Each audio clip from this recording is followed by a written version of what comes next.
Picture this. It's the year 1347, and Brother Thomas sits hunched over his wooden desk in the monastery scriptorium. But instead of copying manuscripts by candlelight, he's uploading the complete works of Aristotle to medieval Wikipedia. Down in the village below, a peasant named Willem refreshes his browser obsessively, waiting for news about the Black Death spreading across Europe. Meanwhile, in a castle 3 kingdoms away, King Edward III is about to go live on Twitch to rally support for his war against France. What if the internet had existed in medieval times?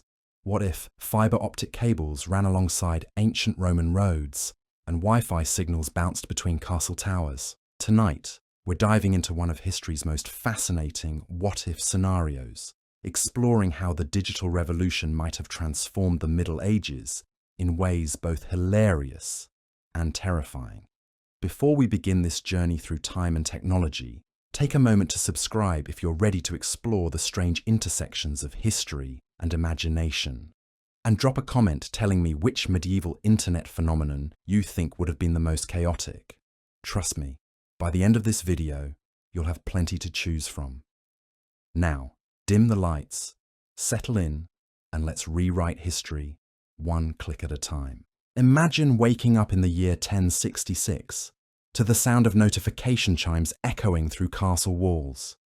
King Harold Godwinson rolls over in his royal bed, grabs his smartphone, and sees 17 missed calls from his spies along the English coast. The message is urgent. William the Conqueror has landed, and he's already posted about it on Instagram with the caption, "Claiming my rightful throne. England won't know what hit them. Hashtag Norman Conquest. Hashtag Manifest Destiny." Within minutes, Harold's social media team is crafting counter-propaganda. They upload a TikTok video showing Harold's impressive army marching south, set to epic medieval music. The comments section immediately explodes into chaos. Norman supporters spam castle emojis and French flags. Saxon loyalists respond with English rose emojis and increasingly creative insults about William's legitimacy. Meanwhile, neutral observers from Scotland and Wales drop popcorn emojis and settle in to watch 2 kingdoms destroy each other online before they even meet on the battlefield. But here's where it gets interesting. In our timeline, the Battle of Hastings was decided by arrows, swords, and tactical positioning. In medieval internet times, it might have been decided by whoever could go viral first. Picture this scenario. Both armies approach the battlefield, but instead of charging immediately, they're all live streaming. Knights are adjusting their helmet cameras, archers are setting up the perfect angle to capture their shots, and the commanders are providing real-time commentary to their followers. King Harold goes live on medieval YouTube with the title, "Saxon King Destroys Norman Invaders, Epic Battle Highlights." William counters with his own stream titled, "Rightful King Reclaims England. You won't believe what happens next." The chat moves so fast that dedicated moderators, probably monks with excellent typing skills, struggle to keep up with the flood of messages, memes, and medieval trash talk. Now, you might think this sounds ridiculous, but consider how medieval communication actually worked. Every piece of information was precious, scarce, and powerful. News travelled at the speed of horses, and rumours spread faster than facts. The medieval world was already primed for information warfare. They just lacked the technology to make it instantaneous and global. In our hypothetical medieval internet age, information would have become the ultimate weapon, more valuable than any sword or castle. Kings wouldn't just need armies. They'd need social media managers, content creators, and digital strategists. The most successful rulers would be those who mastered the art of viral content and online influence. Let's talk about how the feudal system might have adapted to digital technology. In traditional medieval society, power flowed downward through personal relationships and land ownership. Lords granted fiefs to vassals in exchange for military service and loyalty. But what happens when your vassal can reach thousands of people with a single tweet criticizing your leadership? Enter the age of digital feudalism. Lords would need to maintain not just military dominance, but algorithmic supremacy. Your influence would be measured not just by the size of your army, but by your follower count, engagement rates, and trending hashtags. Imagine medieval influencers with verified checkmarks next to their coat of arms, sponsored content featuring the finest swords and armor, and brand partnerships between knights and blacksmiths. The most successful medieval internet lords would understand that content is king, literally. They'd invest heavily in creating compelling narratives about their reign, their victories, and their divine right to rule. Professional storytellers, the medieval equivalent of content creators, would craft elaborate tales designed to go viral across the digital realm. But power wouldn't flow in just one direction. The internet would have given common people unprecedented ability to organize, communicate, and challenge authority. Peasant revolts, which historically required months of secret planning and coordination, could be organized in hours through encrypted messaging apps and private forums. Picture the peasants' revolt of 1381, but with medieval Twitter. Wat Tyler wouldn't need to march from village to village rallying support. He'd create a hashtag like medieval tax resistance and watch it trend across England within hours. Angry farmers would share memes about corrupt tax collectors. Screenshots of excessive royal spending would circulate faster than any royal messenger could travel to suppress them. The authorities would scramble to respond, but traditional medieval power structures weren't designed for information moving at the speed of light. By the time King Richard II's advisors figured out how to counter the online narrative, half of England would already be sharing revolutionary content and organizing local uprisings through group chats. This brings us to one of the most fascinating aspects of our medieval internet scenario. How would the Catholic Church have responded to technology that threatened their monopoly on information and education? For centuries, the Church controlled literacy, learning, and the preservation of knowledge. Monks painstakingly copied manuscripts by hand, ensuring that only approved texts survived and spread. They were the guardians of information, the original content moderators, deciding what knowledge was worthy of preservation and what should be forgotten. But suddenly, every peasant with a Wi-Fi connection could access the complete works of Aristotle, challenge theological interpretations, or even read the Bible in their own language without priestly mediation. The Protestant Reformation, which historically took decades to spread across Europe, might have happened in months. Martin Luther wouldn't need to nail his theses to a church door. He'd post them online and watch them go viral across the Holy Roman Empire before the Pope's social media team could craft a response. The Vatican would have faced an unprecedented crisis of authority. How do you maintain religious control when anyone can start their own theological blog, create biblical interpretation videos, or organize alternative religious communities through online forums? The Church would have been forced to adapt or risk losing relevance entirely. Imagine Pope Innocent III trying to launch the Fourth Crusade in the age of medieval internet. Instead of relying on sermons and papal letters to motivate Christian knights, he'd need a comprehensive digital strategy. The Vatican social media team would create emotionally compelling content about the Holy Land, share testimonials from previous crusaders, and launch targeted advertising campaigns to reach young nobles looking for glory and adventure. But they'd also face immediate pushback from critics, skeptics, and competing narratives. Islamic scholars could respond in real time with their own perspective on the conflicts. Jewish communities could share their experiences of crusader violence. Anti-war activists, probably led by some surprisingly progressive medieval intellectuals, could organize resistance movements and spread counter-propaganda. The Crusades might have looked very different if both sides had access to global communication networks. Instead of relying on limited, biased reports from the battlefield, people across Europe and the Middle East could follow real-time updates from multiple perspectives. The fog of war would be replaced by the fog of information overload. Medieval warfare itself would have been revolutionized by internet technology. Knights wouldn't just wear armor into battle. They'd wear cameras, streaming their exploits to audiences across Christendom. The most skilled warriors would become medieval gaming streamers, building fan bases and attracting sponsors who wanted their products featured in combat footage. Castle sieges would turn into reality television events. Viewers could watch from multiple angles as siege engines hurled stones at fortress walls, as defenders poured boiling oil on attackers, as tunnel sappers worked to undermine foundations. The chat would be filled with tactical suggestions from armchair generals, emotional reactions from viewers, and probably a lot of arguing about proper siege techniques. But beyond the entertainment value, real-time battlefield communication would have changed military strategy fundamentally. Commanders could coordinate complex maneuvers across vast distances, receive intelligence updates instantly, and adapt their tactics based on real-time information about enemy movements. The economic implications of medieval internet would have been staggering.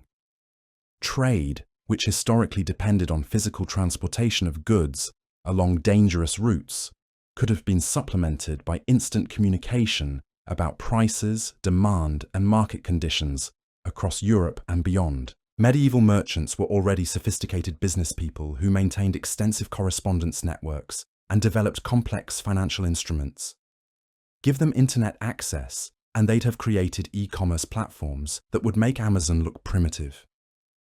Imagine browsing Medieval Bay for the finest silk from Constantinople, spices from the Indies, or handcrafted weapons from Toledo smiths. The guild system, which controlled craft production and trade in medieval cities, would have faced pressure from online marketplaces that connected buyers directly with producers.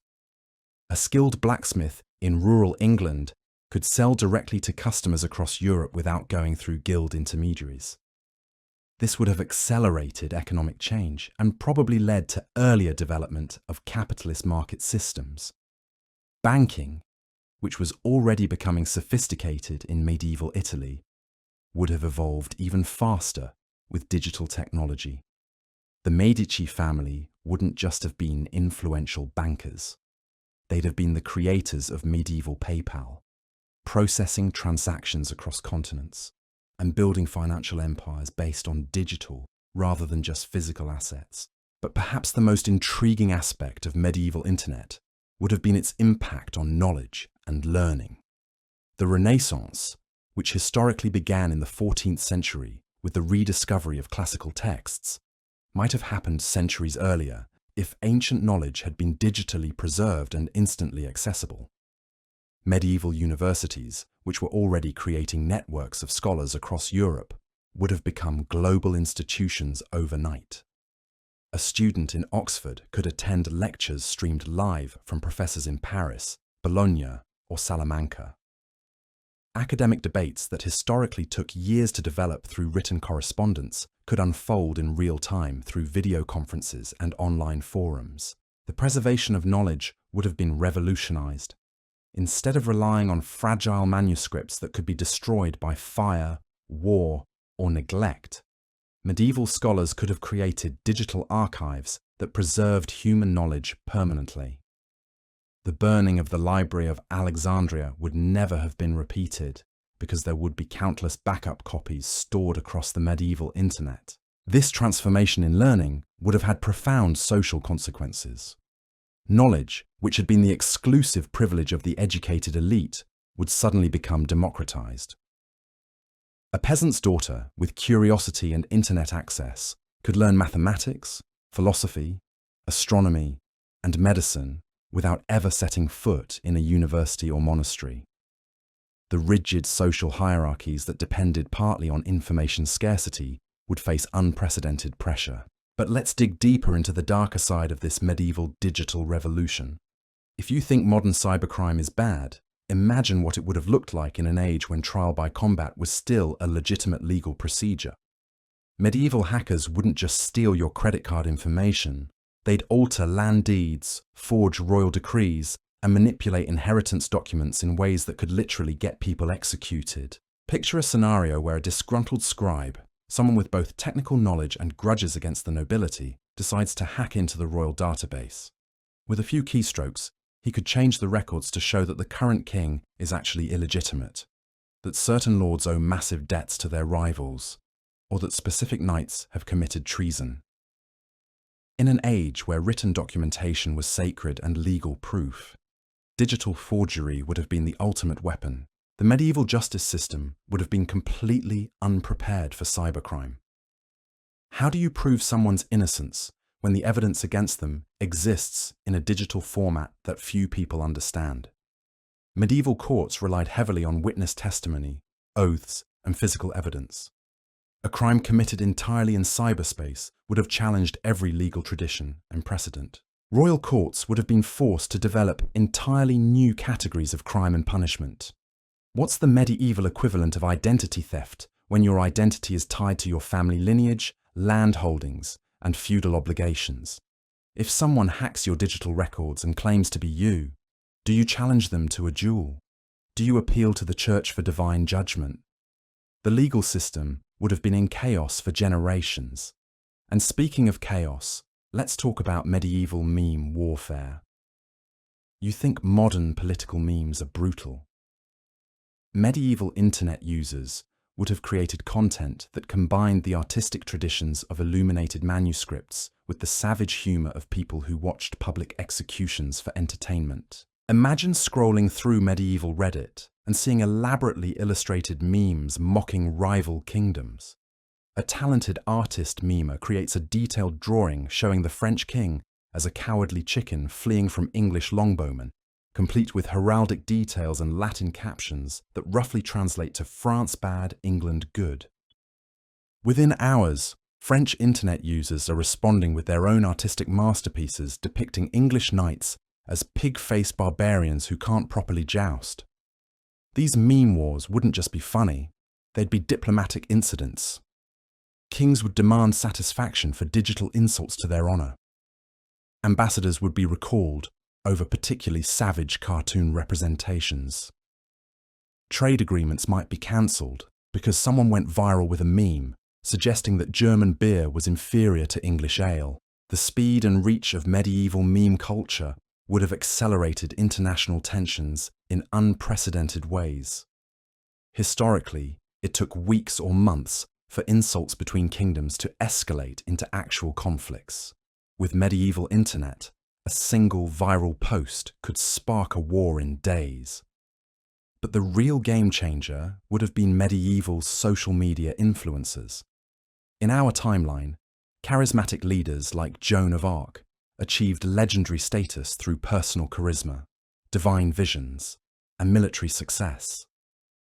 In medieval internet times, she wouldn't just be a military leader. She'd be a content creator with millions of followers across Christendom. Picture Joan's medieval Instagram account. Daily posts about her divine visions, behind-the-scenes content from military camps, inspirational quotes about French liberation, and collaborative posts with other saints and religious figures.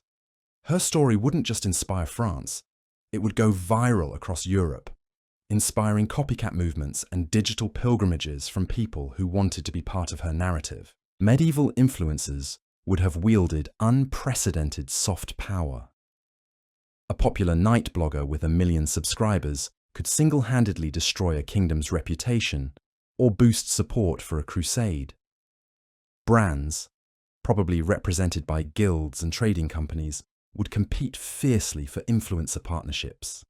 Imagine sponsored content where a famous knight reviews different sword manufacturers or a popular monk promotes the latest monastery wines. The authenticity questions that plague modern influencer culture would have been even more complex in medieval times.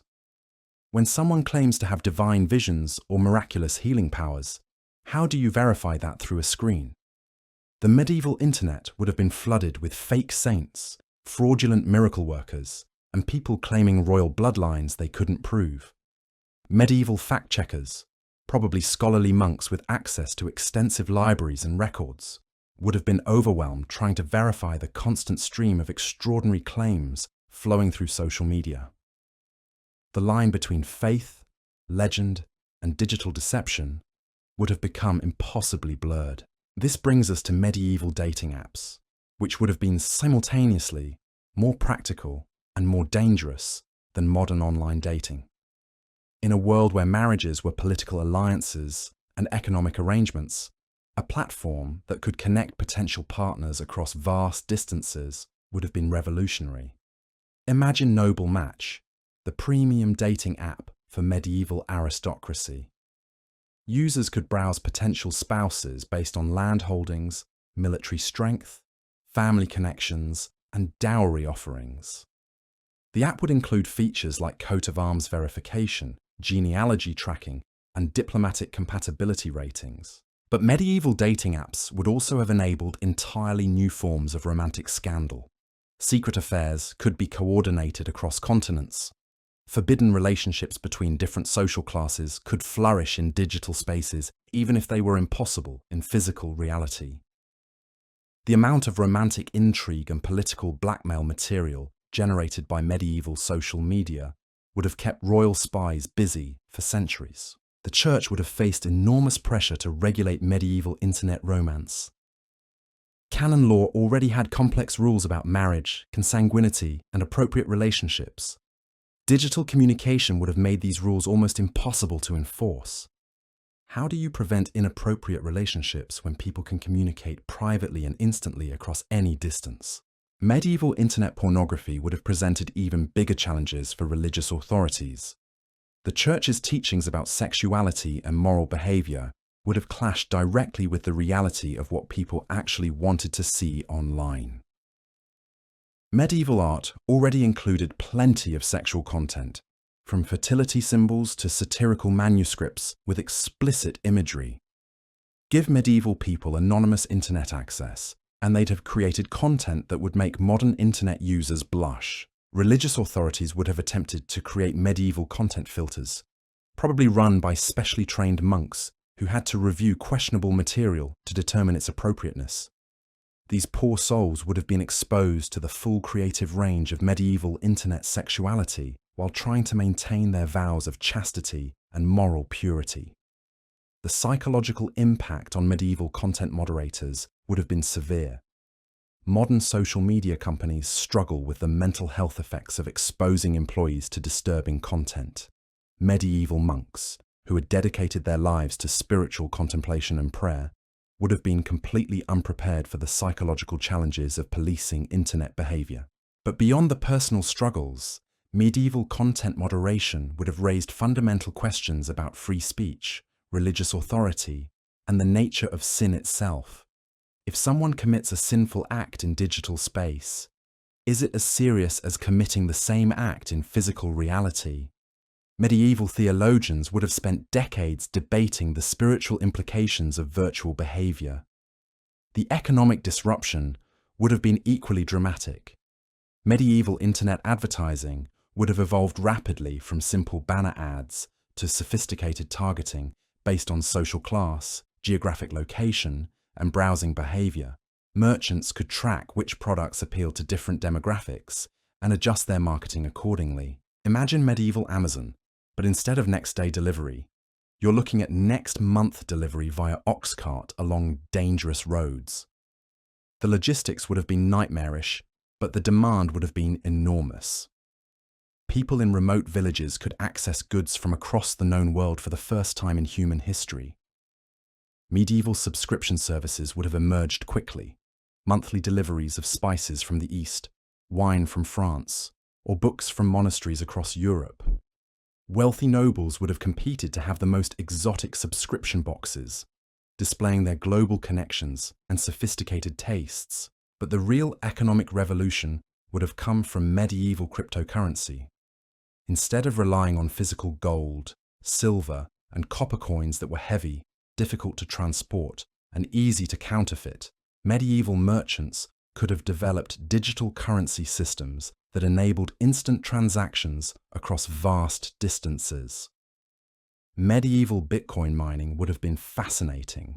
Instead of using computer processing power, miners might have used human computational power, employing teams of mathematically trained monks to solve complex problems and verify transactions. Monasteries with reputations for numerical accuracy would have become medieval data centers, their scriptoriums humming with the activity of financial computation rather than manuscript copying, the environmental impact would have been different but still significant. Medieval data centers would have required enormous amounts of parchment, ink, and human labor, rather than electricity and silicon chips. The demand for writing materials would have sparked international trade in exotic inks, rare papers, and specialized tools. Meanwhile, medieval internet culture would have developed its own unique characteristics that reflected the values, fears, and obsessions of the age.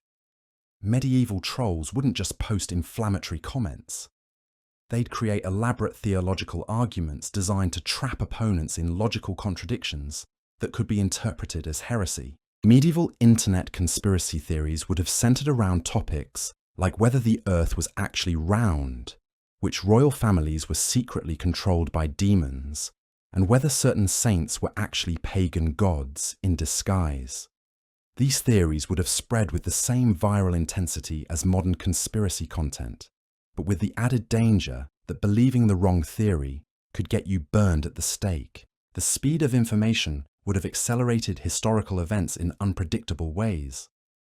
Plagues, which historically spread along trade routes over months or years, would have been tracked in real time through medieval social media.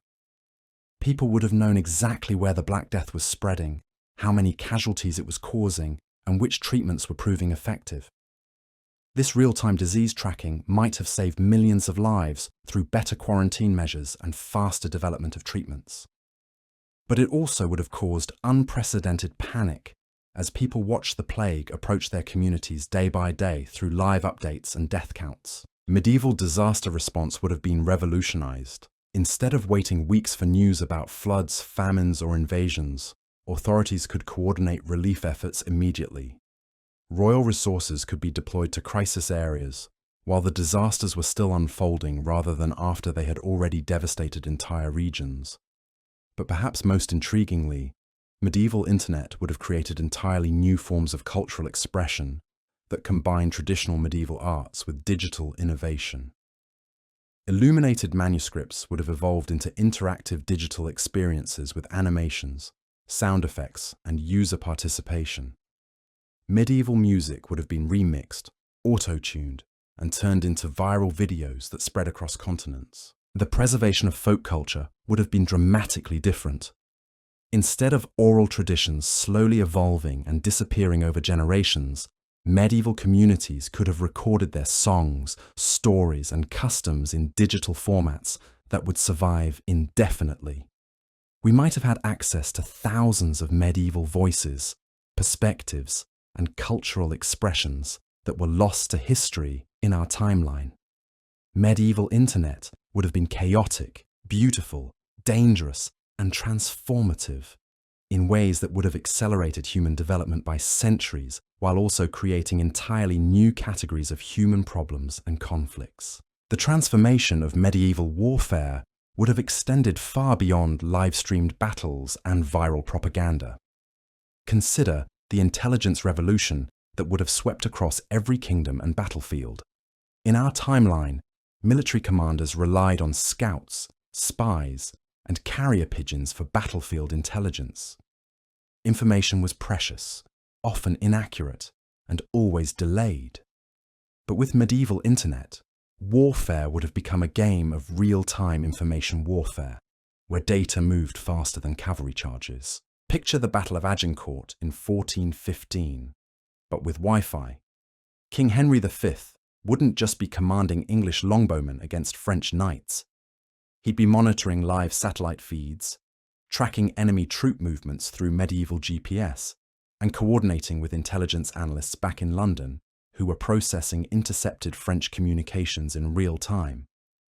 The famous English victory might never have happened if French commanders could have seen the muddy battlefield conditions through weather apps and adjusted their heavy cavalry tactics accordingly. Medieval military hackers would have emerged as a new class of warrior, sitting in castle towers with their primitive computers, launching digital attacks against enemy communications networks. Instead of siege engines hurling stones at walls, cyber warriors would hurl malicious code at enemy databases. corrupting supply chain logistics, and spreading disinformation through military communication channels. The most devastating medieval cyber attack might have been the Great Crusader database breach of 1191. Imagine Saladin's technologically savvy advisors infiltrating the Crusader military networks during the Third Crusade. With access to Richard the Lionheart's battle plans, supply schedules, and internal communications, they could have anticipated every English and French strategic move.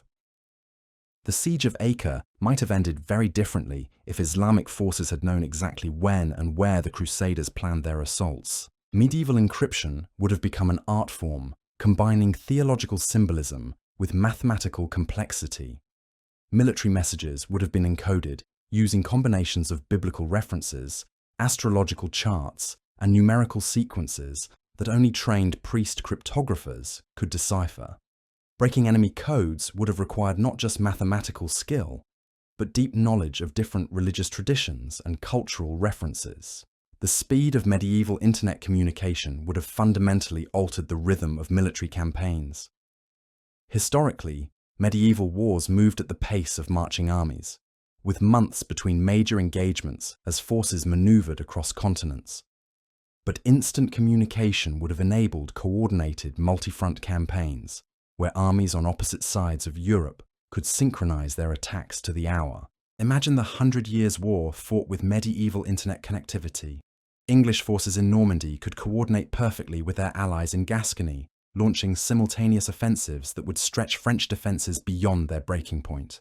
Meanwhile, French commanders could rally support from Scottish allies, coordinate with their Castilian naval partners, and organise Italian mercenaries through secure digital channels. But the real revolution would have been in medieval logistics, the unglamorous but crucial science of keeping armies fed, equipped, and healthy during long campaigns. Medieval quartermasters struggled constantly with supply shortages, spoiled food, and equipment failures that could doom entire military expeditions. Digital inventory management would have transformed military effectiveness overnight. Medieval army supply apps would have tracked everything from horseshoe nails to siege engine components, automatically reordering supplies when stockpiles ran low and optimizing delivery routes to avoid enemy patrols. Smart contracts, probably managed by mathematically inclined monks, would have ensured that suppliers delivered exactly what they promised, when they promised it, or faced automatic financial penalties. The medical revolution would have been equally dramatic. Medieval army surgeons, who learned their craft through brutal trial and error on battlefields, could suddenly access comprehensive medical databases compiled by physicians across Christendom and beyond. A field surgeon treating arrow wounds during the siege of Orleans could instantly consult treatment guides written by Islamic doctors in Baghdad, Byzantine physicians in Constantinople, and Jewish healers in Spain. Medieval medical live streaming would have accelerated the development of surgical techniques by centuries. Instead of medical knowledge spreading slowly through written treatises and personal apprenticeships, innovative procedures could be demonstrated to hundreds of physicians simultaneously through high-definition video feeds. The mortality rate from battlefield injuries, which historically claimed more lives than actual combat, might have plummeted as medical knowledge spread instantly across military networks. But medieval internet would have created entirely new categories of military vulnerability. Digital warfare would have enabled small groups of technically skilled individuals to cripple large armies through strategic cyber attacks. A single hacker infiltrating an enemy supply chain management system could starve an entire army by redirecting food deliveries to the wrong locations or corrupting inventory records so badly that quartermaster couldn't distinguish between what they had and what they needed. Medieval information warfare would have been particularly insidious because it could undermine army morale without firing a single arrow. Imagine enemy propagandists flooding military networks with fake news about defeats at other fronts, families dying of plague back home, or commanders planning to abandon their troops. Medieval soldiers who already struggled with homesickness and fear during long campaigns would have been psychologically vulnerable to digital manipulation designed to break their fighting spirit. The economic implications of medieval internet warfare would have rippled through every aspect of society. War financing, which historically depended on physical taxation and plundering, could have been revolutionized through digital banking systems that enabled real-time resource allocation. Kings could have funded campaigns through medieval crowdfunding platforms, where supporters across their realm contributed directly to specific military objectives. Medieval war bonds would have been sold through online platforms with different investment tiers offering various rewards. Basic supporters might receive updates from the front lines and commemorative digital certificates. Premium investors could get exclusive access to victory celebrations, first choice of captured loot, and naming rights for conquered territories. But the democratization of military funding would have had unpredictable political consequences. If common people could directly fund military campaigns they supported while refusing to finance wars they opposed, royal authority would have faced unprecedented challenges. Kings might have found themselves unable to wage unpopular wars because their digital fundraising campaigns failed to attract sufficient backing. Medieval military influencers would have emerged as powerful figures who could make or break recruitment campaigns through their social media presence.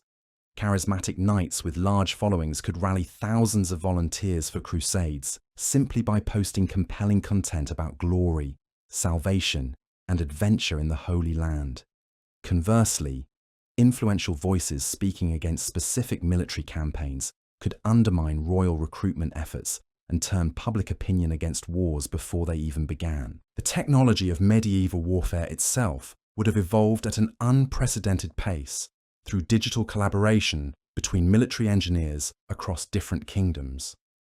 Siege engine designs, metallurgical techniques, and fortification innovations could have been shared instantly between allies while being carefully guarded from enemies through sophisticated encryption systems. Medieval military research and development would have become a collaborative international enterprise, with Christian kingdoms sharing anti-Islamic military technologies, while Islamic states developed their own technological alliances.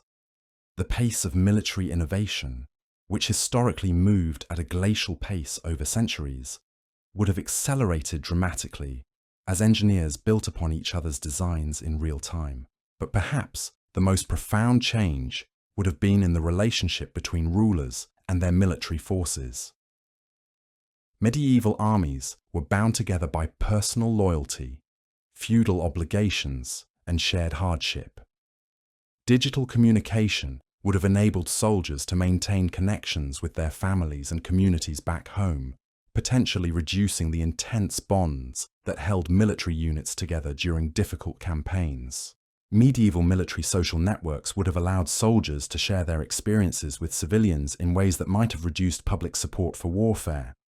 Instead of relying on sanitized official reports and heroic ballads, people back home could have followed detailed accounts from ordinary soldiers describing the brutality, disease, and suffering that characterized medieval military campaigns. The psychological impact on medieval society would have been enormous.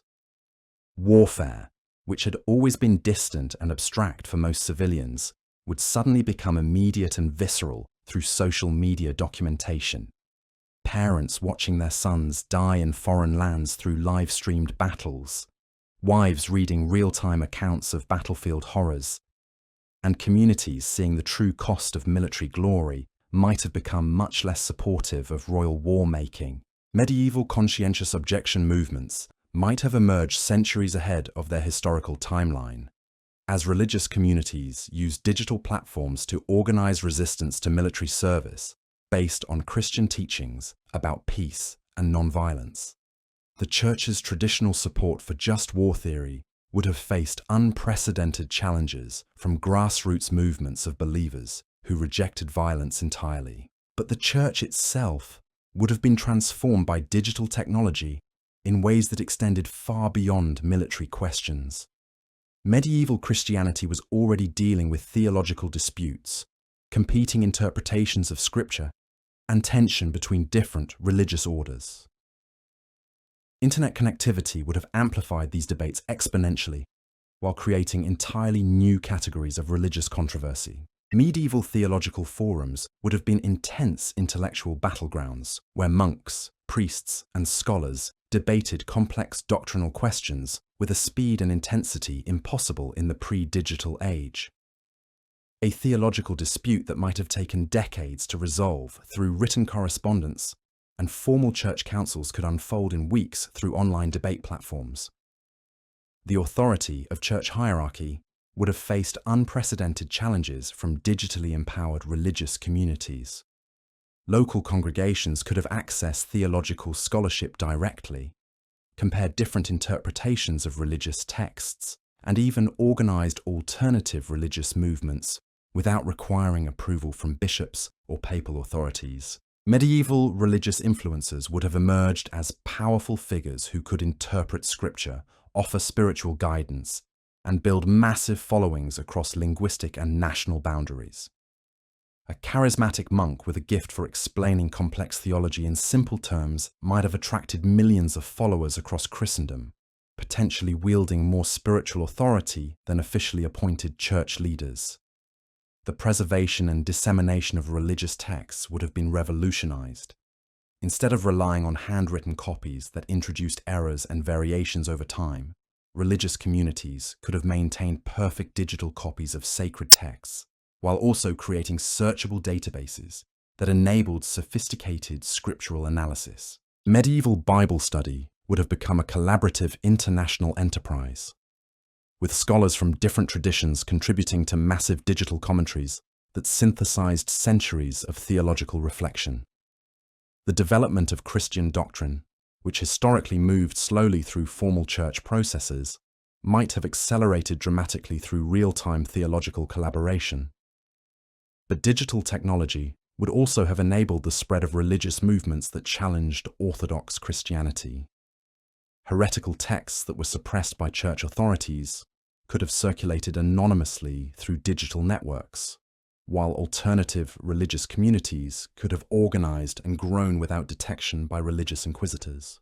Medieval religious persecution would have become much more difficult to enforce when dissidents could communicate secretly through encrypted channels and organize resistance movements through anonymous online platforms.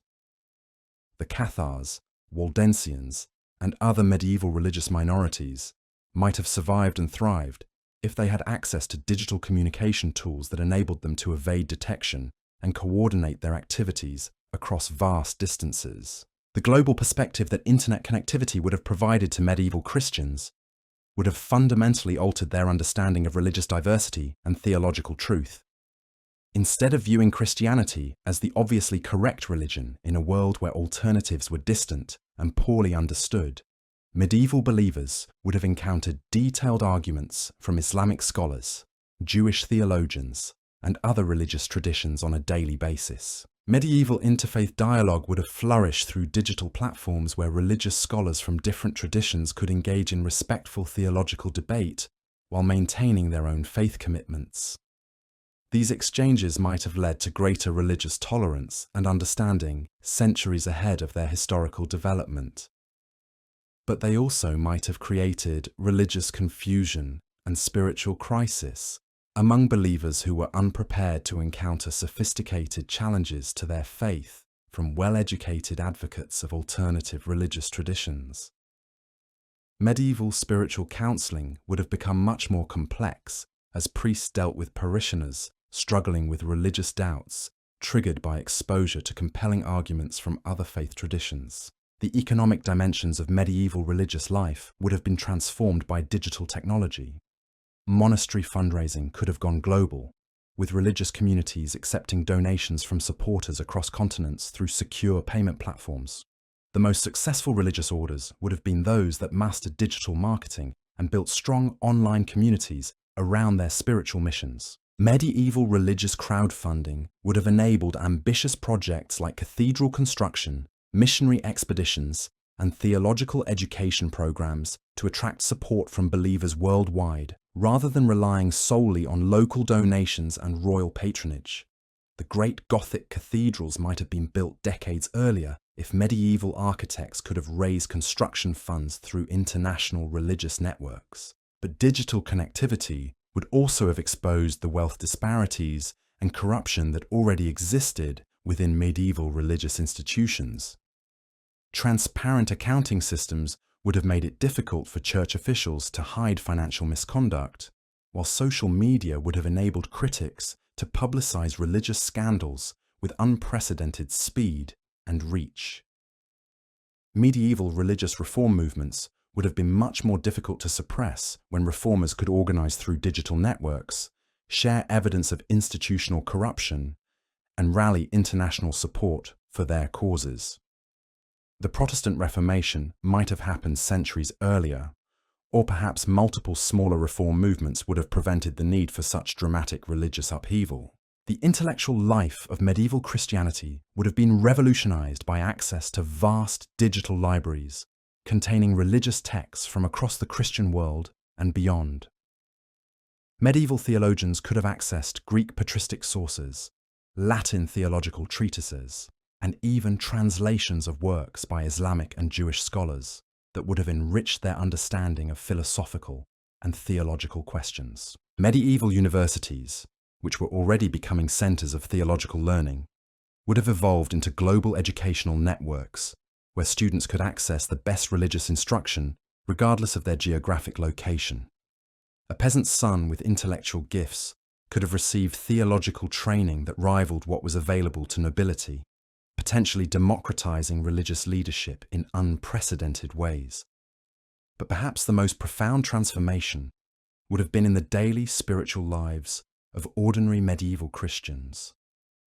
Digital technology would have given believers access to spiritual resources, prayer guides, and religious community that transcended the limitations of their local parishes and regional religious cultures. Medieval Christian social networks would have enabled believers to find spiritual mentors, prayer partners, and religious communities that matched their particular spiritual interests and needs. A contemplatively inclined peasant could have connected with monastic communities across Europe, while a socially active urban Christian could have joined digital movements focused on charitable work and social justice. The rhythm of medieval religious life, which was structured around local church calendars and seasonal celebrations, would have been supplemented by global religious networks that provided constant access to spiritual resources and religious community. This might have deepened individual faith through greater access to spiritual guidance, or it might have weakened local religious communities by dispersing religious energy across digital networks. Medieval digital religion would have created entirely new forms of spiritual experience that combine traditional Christian practices with technological innovation. Virtual pilgrimages could have enabled believers to visit holy sites digitally, while online religious services could have connected dispersed communities for shared worship experiences. But these innovations would have raised complex theological questions about the nature of sacred space, the importance of physical presence in religious community, and the relationship between digital and embodied spiritual experience that medieval theologians would have struggled to resolve. The transformation of medieval Christianity through digital technology would have been both profound and unpredictable, creating opportunities for spiritual growth and religious renewal, while also challenging fundamental assumptions about religious authority, community, and the nature of faith itself. The ripple effects of medieval internet would have extended into every corner of daily life, transforming not just the grand sweep of history, but the intimate rhythms of ordinary existence. Consider the medieval household, where life revolved around seasonal cycles, local harvests, and the eternal struggle against hunger, cold, and disease. Suddenly, the lady of a manor could access real-time weather forecasts from monasteries across Europe, agricultural advice from the most successful farmers in different climates, and medical remedies from physicians in distant lands. Medieval homemaking would have become a sophisticated science overnight. Instead of relying on handed-down wisdom from mothers and grandmothers, medieval women could have joined online communities dedicated to everything from herb cultivation to textile production.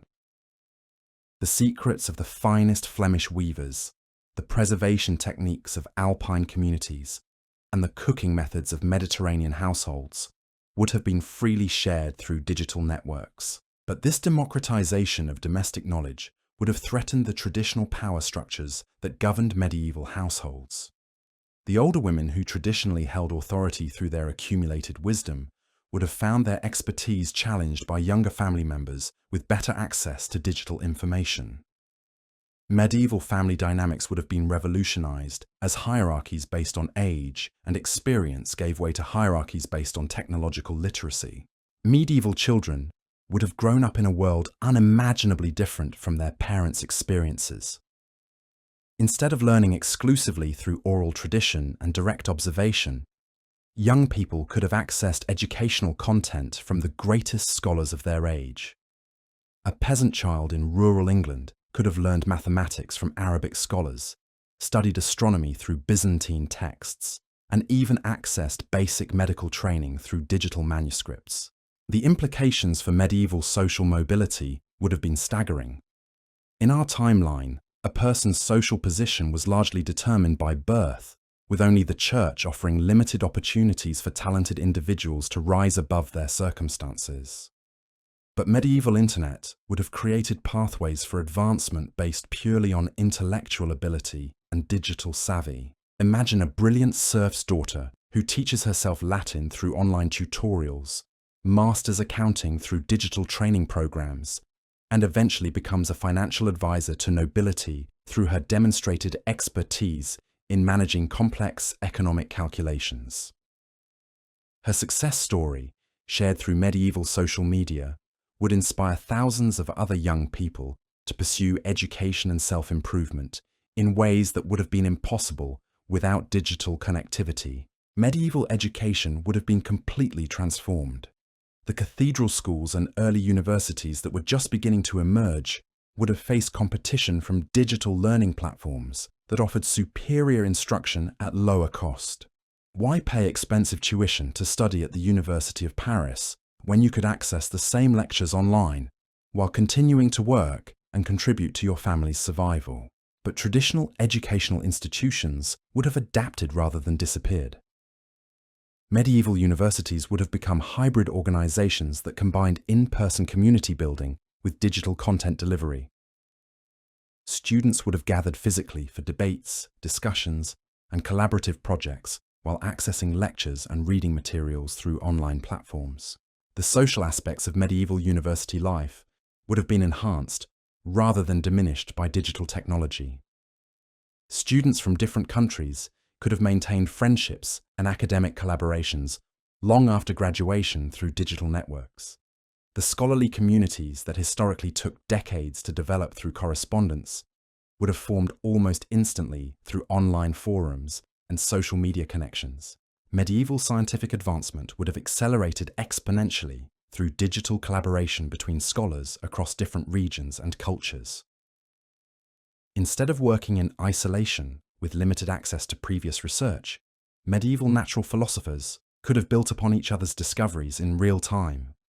The scientific method might have emerged centuries earlier as researchers shared experimental procedures, compared results, and refined theories through collaborative digital platforms. Imagine Roger Bacon conducting his optical experiments in 13th century England while maintaining constant communication with Islamic scholars in Baghdad, Byzantine researchers in Constantinople, and Jewish intellectuals in Spain. The cross-pollination of ideas that historically took generations to accomplish through translated manuscripts could have happened in months through direct digital collaboration. Medieval medical practice would have been revolutionized by access to diagnostic databases, treatment protocols, and case studies from physicians across the known world. A village healer treating an unusual illness could have consulted with expert physicians, accessed detailed medical illustrations, and even participated in virtual consultations with specialists hundreds of miles away. But this medical revolution would have created new ethical dilemmas and professional conflicts. Traditional healers who relied on folk remedies and spiritual practices would have found their authority challenged by practitioners who claimed superior knowledge based on digital medical resources. The integration of empirical medicine with traditional healing practices would have been a source of constant tension and debate. Medieval pharmacy would have evolved rapidly through digital networks that enabled apothecaries to share information about drug preparations, treatment outcomes, and adverse reactions. The dangerous practice of medieval medicine where physicians often prescribed treatments based on limited knowledge and superstition, could have been made significantly safer through access to comprehensive medical databases. The economic dimensions of medieval healthcare would have been transformed by digital connectivity.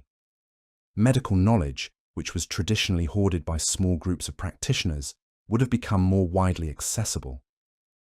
This democratization might have reduced the cost of medical care by increasing the supply of qualified healers. But it also might have created quality control problems as unqualified practitioners claimed medical expertise they didn't possess. Medieval mental health, largely ignored or misunderstood in our timeline, might have received much more attention in a digitally connected world. Online support communities could have provided comfort and practical advice to people struggling with depression, anxiety, and other psychological challenges. The isolation and despair that characterized many medieval lives could have been alleviated through digital connections with understanding communities. But medieval internet would also have created entirely new categories of psychological stress. The constant exposure to information about disasters, conflicts, and suffering across the known world would have been emotionally overwhelming for people whose ancestors had lived their entire lives focused on immediate, local concerns. Medieval anxiety disorders might have emerged as people struggled to cope with global awareness without the psychological tools to process such vast amounts of distressing information. The transformation of medieval agriculture through digital technology would have had profound implications for human survival and population growth. Farmers could have accessed real-time information about weather patterns, pest management, crop rotation techniques, and market prices that would have dramatically improved agricultural productivity. The famines that periodically devastated medieval populations might have been largely eliminated through better planning and more efficient food distribution systems. Medieval agricultural social networks would have enabled farmers to share innovations, coordinate planting schedules, and even organize collective bargaining with landlords and grain merchants. The isolated rural communities that characterize medieval agriculture would have been connected into vast networks of mutual support and knowledge sharing. But digital connectivity would also have accelerated the commercialization of agriculture in ways that might have disrupted traditional rural communities. Farmers with access to global market information might have abandoned subsistence agriculture in favor of cash crop production, creating greater prosperity, but also greater economic vulnerability to market fluctuations. Medieval environmental awareness might have developed centuries ahead of its historical timeline as communities shared information about deforestation, soil depletion, and other ecological problems. Digital networks could have enabled coordinated responses to environmental challenges that affected multiple regions, potentially preventing some of the ecological disasters that contributed to medieval social instability. The daily rhythms of medieval life would have been fundamentally altered by access to global time coordination and scheduling systems.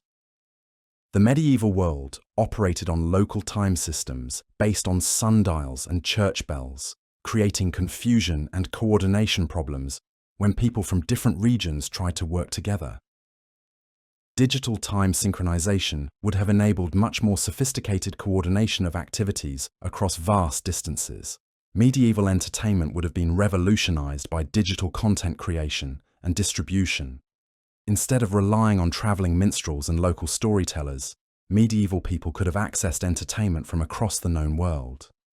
The great epic poems, folk songs, and dramatic performances of different cultures would have been preserved and shared through digital networks. But this entertainment revolution would have had complex cultural implications. Local cultural traditions that had been passed down through generations might have been displaced by more sophisticated entertainment from urban centers and foreign cultures.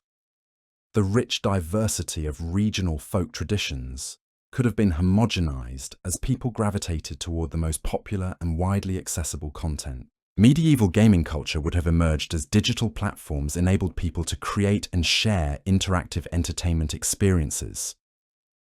Board games, dice games, and other forms of medieval recreation could have been adapted for online play, enabling people from different regions to compete and socialize through gaming networks. The social implications would have been enormous. Gaming communities could have transcended the rigid social hierarchies that characterized medieval society, creating spaces where peasants could compete with nobles on equal terms. The anonymity of online gaming might have provided medieval people with their first taste of social equality and meritocratic competition. Medieval sports and athletic competitions would have been transformed by digital broadcasting and social media coverage. Instead of being purely local events, medieval tournaments could have attracted global audiences and international participants. Knights from different kingdoms could have built fan bases and attracted sponsorship deals based on their tournament performance and social media presence. The commercialization of medieval athletics would have created new career paths for physically talented individuals, while also potentially corrupting the chivalric ideals that tournaments were supposed to promote.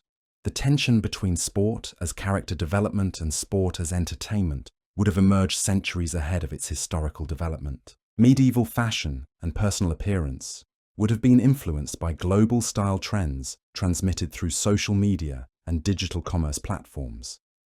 Instead of wearing clothing that reflected purely local traditions and available materials, medieval people could have adopted fashion influences from across the known world.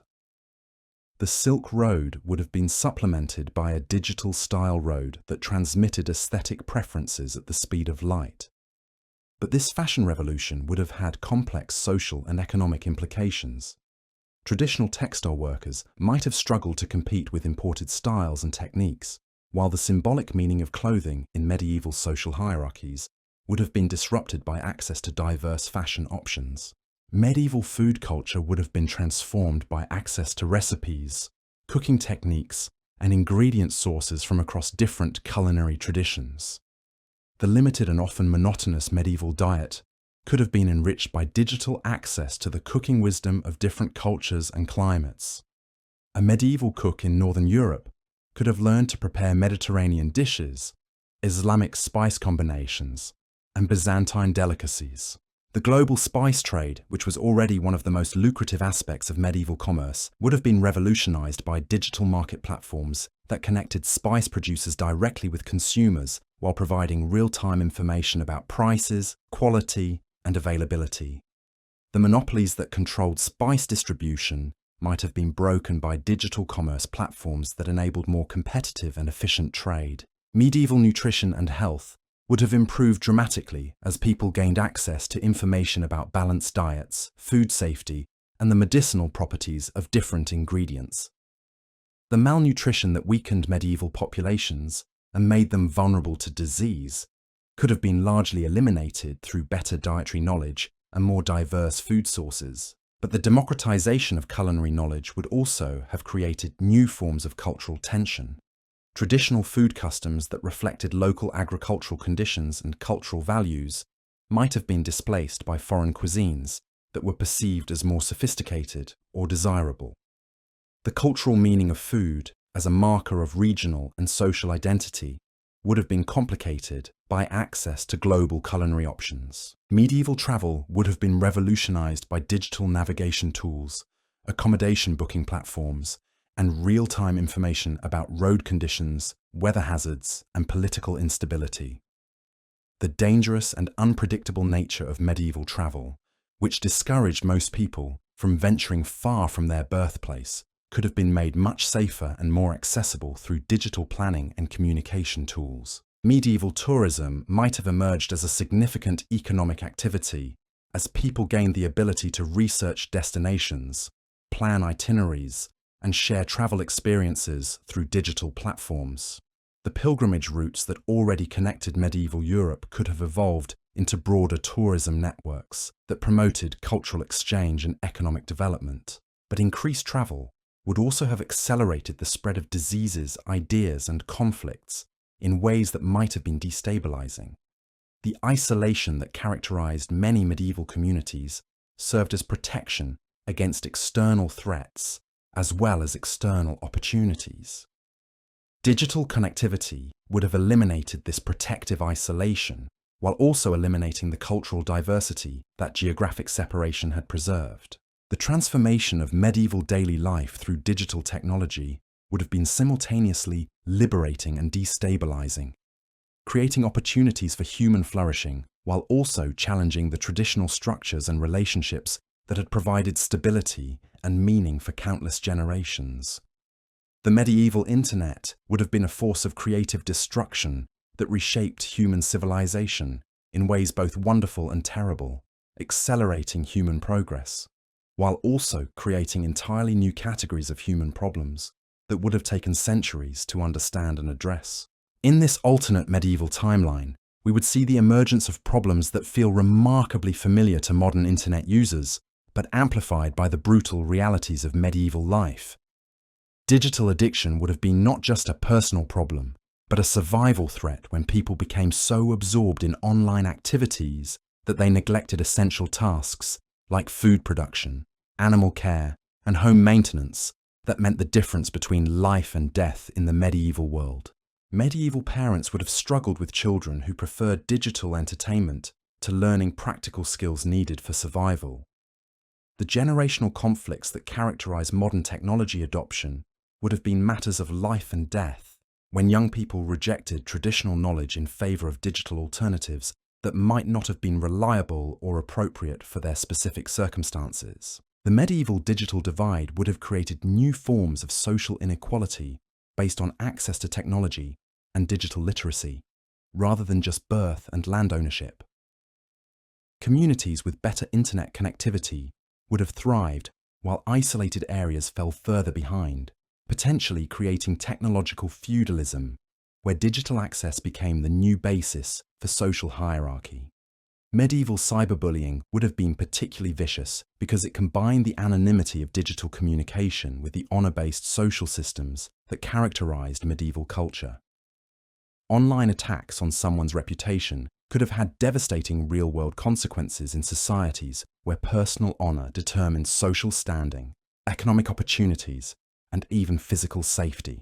The speed and reach of medieval digital communication would have made social ostracism and reputation destruction much more powerful and permanent than they had been in traditional face-to-face communities, where people could eventually rebuild their standing through consistent good behavior over time. Medieval information warfare would have been conducted not just between kingdoms, but between different social classes, religious groups, and economic interests within the same communities. The stability that traditional medieval societies achieved through clear hierarchies and limited information flow would have been constantly threatened by digital networks that enabled rapid organization of opposition movements and alternative power structures. The medieval internet would have been simultaneously the greatest tool for human liberation and human oppression in history, capable of freeing people from the constraints of ignorance, isolation, and traditional authority, while also creating new forms of manipulation, exploitation, and control that would have been impossible without digital technology.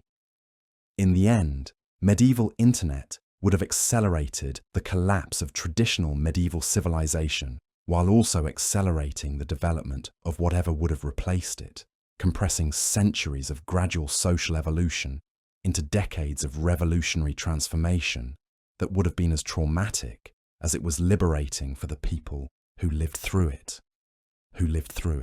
The psychological transformation of medieval society would have been perhaps the most profound and least predictable consequence of digital connectivity. Consider the medieval mind, shaped by centuries of isolation, local thinking, and acceptance of divine hierarchy, suddenly exposed to the full complexity of human civilization through high-speed internet. Medieval people would have experienced a kind of cognitive whiplash that modern humans can barely comprehend. Medieval information overload would have manifested in ways that make our modern digital anxiety look quaint by comparison. A peasant farmer who had never travelled more than 10 miles from his birthplace would suddenly have access to news from Constantinople, weather reports from Iceland, and philosophical debates from Baghdad.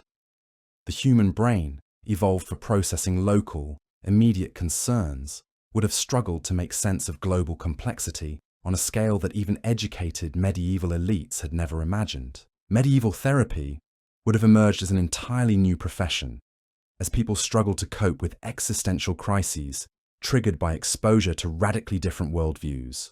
scientific discoveries that challenged religious beliefs, and social possibilities that contradicted everything they had been taught about human nature and divine order. Monks who had dedicated their lives to contemplating eternal truths would have found themselves questioning fundamental assumptions about reality when confronted with compelling arguments from Islamic philosophers, detailed astronomical observations that challenged biblical cosmology, and mathematical proofs that suggested the universe operated according to natural laws rather than divine whim. The medieval concept of privacy, which barely existed in our timeline due to the communal nature of medieval life, would have been completely revolutionized by digital technology. Peasants who had lived their entire lives under the constant surveillance of lords, neighbors, and church authorities would suddenly have discovered the possibility of anonymous communication and secret digital identities that allowed them to explore forbidden thoughts and relationships without immediate social consequences. Medieval online confession would have emerged as a popular feature, allowing people to seek spiritual guidance for sins they were too embarrassed to discuss with their local priest. But this digital anonymity would also have enabled new forms of deception and manipulation that traditional medieval society was completely unprepared to handle. A serf could have created multiple online personas, pretending to be a noble, a merchant, or even a member of the clergy, gaining access to social circles and information networks that would have been impossible to penetrate through traditional means. The democratization of information would have triggered a medieval epistemological crisis, as people struggled to determine which sources of knowledge were reliable when anyone could publish anything online. Traditional medieval authorities, like the church, nobility, and scholarly institutions, derived much of their power from their role as gatekeepers of information. When that information became freely accessible to everyone, the entire basis of medieval social authority would have crumbled. Medieval fact-checking would have become an urgent necessity, but it would have been complicated by the limited scientific knowledge and critical thinking skills available to medieval populations. How do you verify claims about distant lands when you have no independent means of investigation? How do you evaluate competing medical treatments when you lack basic understanding of anatomy and disease? The medieval internet would have been flooded with misinformation, superstition, and deliberate deception that most users would have been unable to distinguish from legitimate knowledge. Medieval influencer culture would have evolved in directions that reflected the unique values and concerns of medieval society. Instead of modern lifestyle influencers promoting consumer products, medieval influencers would have built followings around religious piety, martial prowess, agricultural wisdom, or craft expertise. A popular medieval influencer might have been a knight who demonstrated advanced combat techniques, a monk who offered spiritual guidance and prayer requests, or a merchant who provided insider knowledge about trade opportunities and market conditions. But medieval influencer marketing would have raised complex ethical questions about the relationship between spiritual authority and commercial interests. Could a monk maintain his religious credibility while accepting sponsorship deals from wine producers? Could a knight preserve his honor while promoting specific blacksmiths and armorers? The tension between authentic expertise and commercial motivation would have emerged centuries ahead of its historical development. Medieval cancel culture would have been particularly brutal because it combined the speed and reach of digital communication with the honor-based social systems that governed medieval life. A single viral post documenting someone's failure to fulfill feudal obligations, religious duties, or social expectations could have destroyed their reputation across entire kingdoms within hours. Unlike modern cancel culture, which primarily affects career prospects and social relationships, medieval digital shaming could have resulted in exile, violence, or even death. The speed of medieval reputation destruction would have made traditional mechanisms for social redemption and rehabilitation completely inadequate. In traditional medieval society, someone who had fallen from grace could potentially rebuild their standing through years of consistent good behavior and public service, but digital archives would have preserved evidence of past failures permanently. making social redemption much more difficult and perhaps impossible. Medieval online dating would have revolutionized marriage customs in ways that challenged fundamental assumptions about family, property, and social order. Instead of marriages being arranged by parents based on economic and political considerations, young people could have formed romantic attachments across vast distances based on personal compatibility and attraction. The implications for medieval inheritance laws, property rights, and political alliances would have been staggering.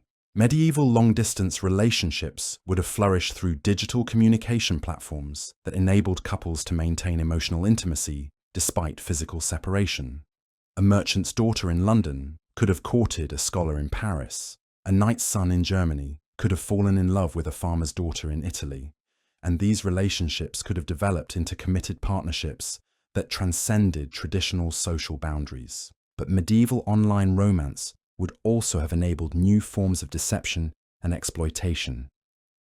Without the face-to-face interactions that characterized traditional courtship, medieval people would have been vulnerable to catfishing, financial scams, and emotional manipulation by partners who misrepresented their identity, social status, or intentions.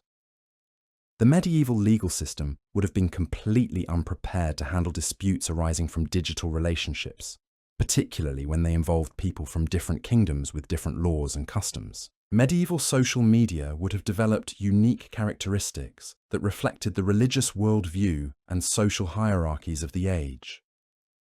Instead of modern status symbols like expensive cars and luxury vacations, medieval social media users would have competed to display their piety through religious posts, their loyalty through political content, and their prosperity through images of successful harvests, skilled craftsmanship, or military victories. Medieval hashtag culture would have centered around religious festivals, seasonal celebrations, political events, and local concerns that reflected the rhythms of agricultural life and the Christian calendar.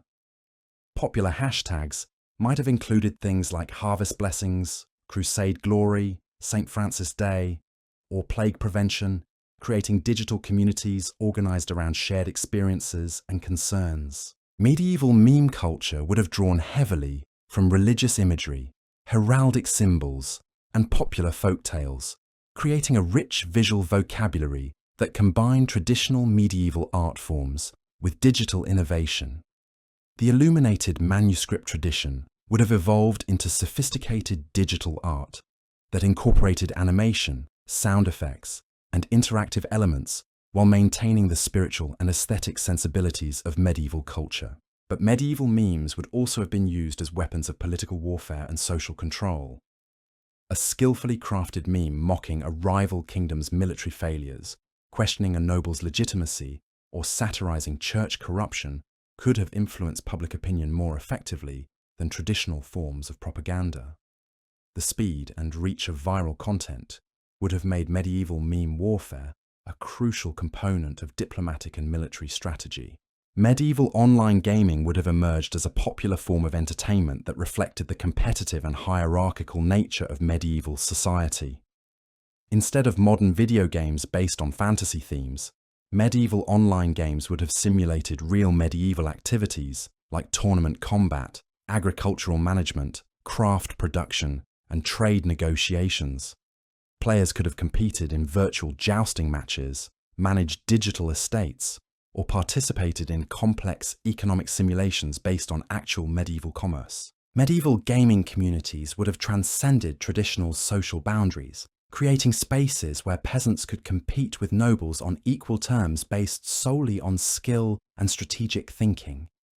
These gaming networks might have become training grounds for real-world activities, with successful virtual knights earning opportunities to participate in actual tournaments, skilled virtual merchants gaining access to real trade networks, and talented virtual administrators being recruited for positions in royal bureaucracies. But medieval online gaming would also have created new forms of social tension and conflict. Traditional authorities might have viewed virtual competition as a threat to established hierarchies, particularly when commoners demonstrated superior skills in activities that were supposed to be the exclusive domain of the nobility. The Church might have condemned gaming as a distraction from spiritual contemplation and religious duties, while parents might have worried about children who preferred digital adventures to learning practical survival skills. Medieval streaming culture would have developed around activities that were central to medieval life, but had never been widely accessible to audiences beyond immediate participants. Master craftsmen could have live-streamed their work processes, teaching advanced techniques to aspiring artisans across Europe. Skilled farmers could have demonstrated innovative agricultural methods that viewers could adapt to their own local conditions. Experienced merchants could have provided real-time commentary on market conditions and trading strategies. Medieval educational streaming would have democratized access to knowledge in unprecedented ways. Instead of traveling to distant universities or paying expensive tuition fees, students could have accessed lectures from the greatest scholars of their age through digital platforms. A peasant's son interested in theology could have attended virtual lectures by Thomas Aquinas. A merchant's daughter fascinated by mathematics could have learned from Islamic scholars in Cordoba, and a knight's younger brother interested in natural philosophy could have followed experimental demonstrations by Roger Bacon. But this democratization of education would have threatened the economic model of traditional medieval universities, which depended on charging high fees for access to scarce knowledge. Educational institutions would have been forced to reinvent themselves as providers of community, credentialing, and hands-on experiences that couldn't be replicated through digital platforms. Medieval subscription services would have emerged around essential goods and services that required regular delivery and specialized knowledge. Wealthy households could have subscribed to monthly deliveries of exotic spices, fine wines, or luxury textiles from across the known world. Religious communities could have maintained subscriptions to theological texts, religious art, and sacred music from monasteries across Christendom. Military organizations could have subscribed to intelligence reports, weapon innovations, and tactical analyses from professional military advisors. Medieval subscription economics would have fundamentally altered the relationship between producers and consumers, creating ongoing relationships that provided predictable income for providers while ensuring reliable access to goods and services for subscribers.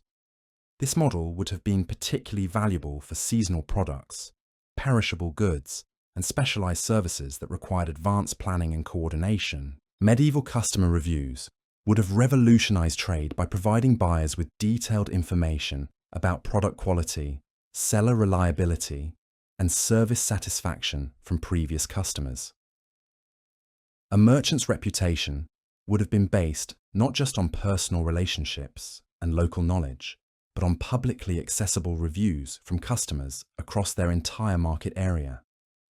This transparency would have made it much more difficult for unscrupulous traders to exploit uninformed buyers, while also creating pressure for continuous improvement in product quality and customer service.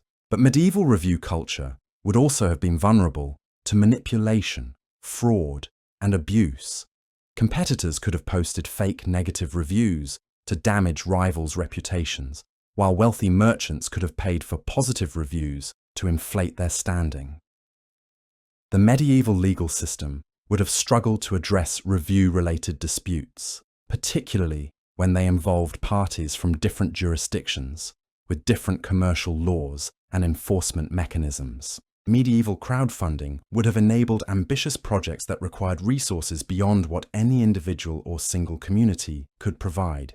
Cathedral construction, which historically took decades or centuries to complete due to funding constraints, could have been accelerated through international crowdfunding campaigns that attracted donations from believers across Christendom.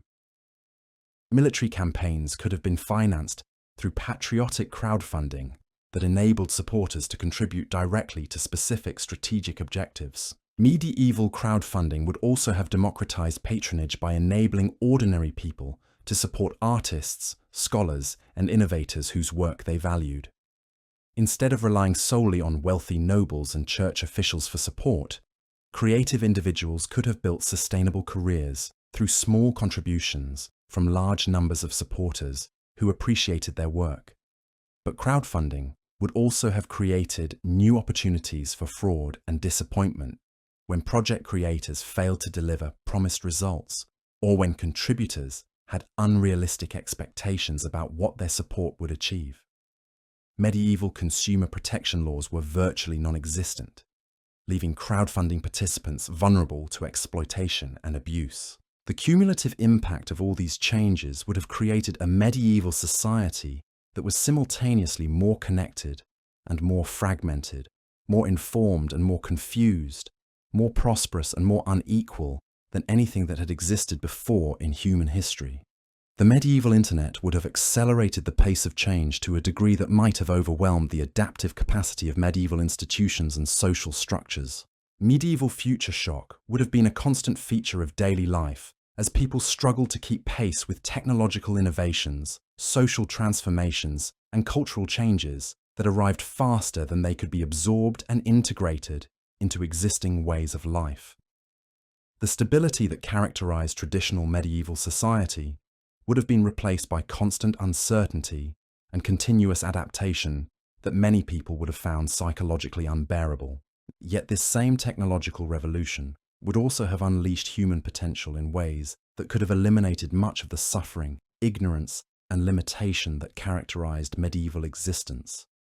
The medieval internet would have been simultaneously humanity's greatest liberation and its greatest challenge, offering unprecedented opportunities for human flourishing, while also creating entirely new categories of human problems that would have required centuries of experimentation and adaptation to resolve. The medieval world would have been transformed beyond recognition, becoming something that was neither traditionally medieval nor recognizably modern, but rather an entirely new form of human civilization that combined ancient wisdom with digital innovation in ways that would have been both magnificent and terrifying to behold.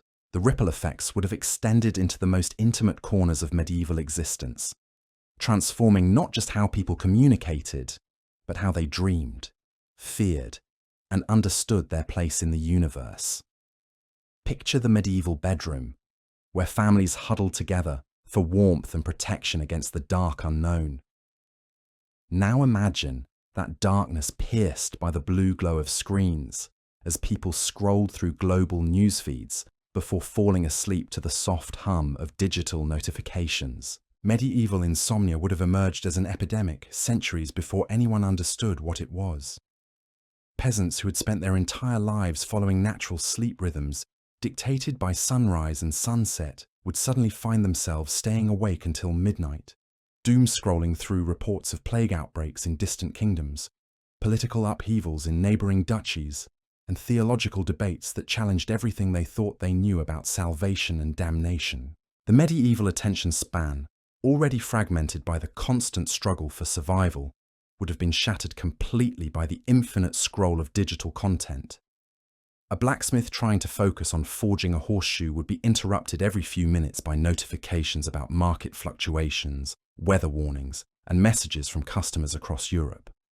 The deep, meditative focus that characterized medieval craftsmanship would have been replaced by the scattered, multitasking mindset that would become the hallmark of the digital age. Medieval FOMO would have been particularly acute because the stakes were so much higher than modern social anxiety. Missing out on a party might be disappointing today, but missing out on crucial information about approaching armies, disease outbreaks, or trade opportunities could literally mean death in the medieval world. People would have developed an obsessive need to stay constantly connected, checking their devices compulsively even during religious services, family meals, and intimate moments. The transformation of medieval spirituality would have been perhaps the most profound and troubling consequence of digital connectivity. For centuries, medieval Christians had found meaning through direct, personal relationships with God, mediated by local clergy and shaped by community traditions. Suddenly, they would have access to thousands of competing spiritual voices, alternative interpretations of Scripture, and religious communities that existed only in digital space. Medieval spiritual influencers would have emerged as powerful figures who could bypass traditional church hierarchy and speak directly to millions of believers across linguistic and cultural boundaries. A charismatic monk with a gift for explaining complex theology in simple terms could have built a following larger than many bishops or abbots, wielding spiritual authority that had no basis in official church structure. But this democratization of religious authority would have created chaos within Christian communities, as believers struggled to determine which digital voices deserved their trust and obedience.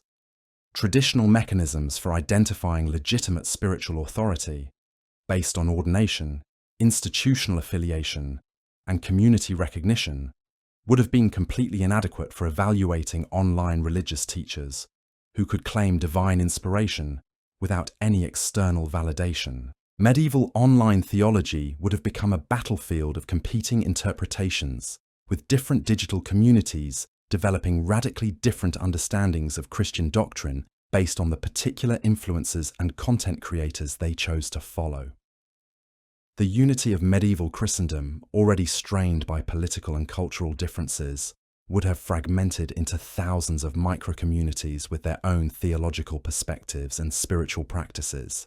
Medieval digital pilgrimages would have emerged as a popular alternative to physical travel to holy sites, offering believers the opportunity to experience sacred spaces through virtual reality, interactive media, and live-streamed religious ceremonies. A peasant who could never afford the time and expense of traveling to Jerusalem could participate in digital Holy Week celebrations, take virtual tours of sacred sites, and even receive blessings from religious authorities thousands of miles away.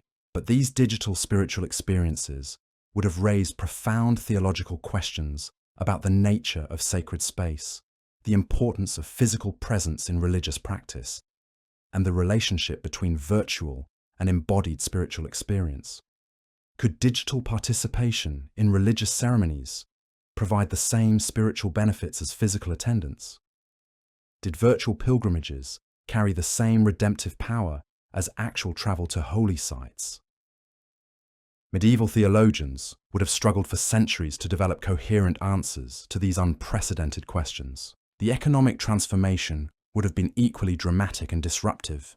Medieval commerce, based on personal relationships, local knowledge, and physical presence, would have been revolutionized by digital platforms that connected buyers and sellers across vast distances while providing unprecedented transparency about prices, quality, and availability. Medieval e-commerce would have emerged almost immediately as merchants recognized the potential for expanding their customer base beyond the limitations of physical markets and trade fairs. A skilled craftsman in a remote village could have sold his products to customers across Europe, bypassing the guild monopolies and middleman markups that had traditionally controlled craft production and distribution. But this democratization of commerce would have destroyed the economic foundations of medieval towns and cities, which depended on their role as centers of trade and craft production. Local markets that had operated for centuries would have been unable to compete with digital platforms that offered greater selection, better prices, and more convenient delivery options. The urban communities that had been the engines of medieval economic growth would have faced extinction as economic activity shifted to digital networks that transcended geographic boundaries. Medieval supply chain management would have become incredibly sophisticated as merchants used digital tools to coordinate production, transportation, and delivery across complex networks of suppliers and customers. The seasonal limitations that had historically constrained medieval commerce would have been partially overcome through better planning, more efficient logistics, and real-time communication between different parts of the supply chain. Medieval banking would have evolved rapidly from the simple money-changing and lending services provided by Italian merchant families to complex digital financial systems that enabled instant transfers, automated payments, and sophisticated risk management. The letters of credit that medieval merchants used for long-distance trade would have been replaced by digital currencies and smart contracts that eliminated the need for trusted intermediaries while providing greater security and efficiency. But this financial revolution would also have created new vulnerabilities and systemic risks that medieval societies would have been completely unprepared to manage. Digital banking systems would have been vulnerable to hacking, fraud, and technical failures that could wipe out entire fortunes in seconds.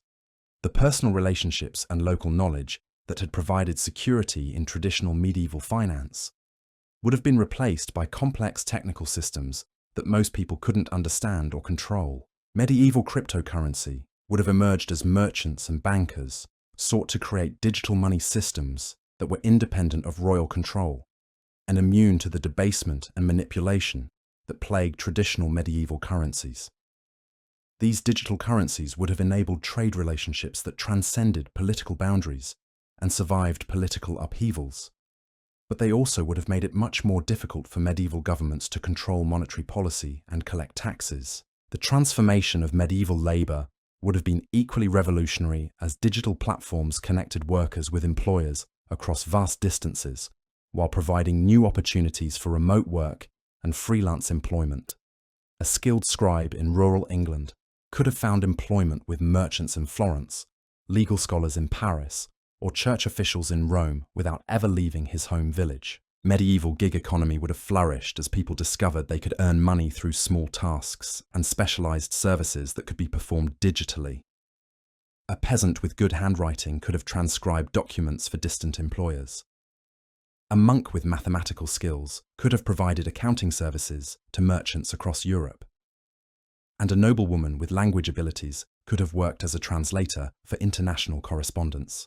But this labour revolution would also have disrupted traditional employment relationships and social structures that had provided stability and security for medieval workers. The apprenticeship system that had trained craftsmen for generations would have been undermined by digital learning platforms and remote work opportunities that eliminated the need for long-term personal training relationships. Medieval labour unions would have emerged as workers organised through digital platforms to negotiate better wages and working conditions with employers who might be located thousands of miles away. These digital labour organisations would have been much more powerful than traditional craft guilds because they could coordinate activities across vast geographic areas and include workers from many different trades and specialisations. The transformation of medieval entertainment and culture would have been equally dramatic as digital platforms enabled the creation and distribution of content that transcended the limitations of local performance traditions and regional cultural boundaries.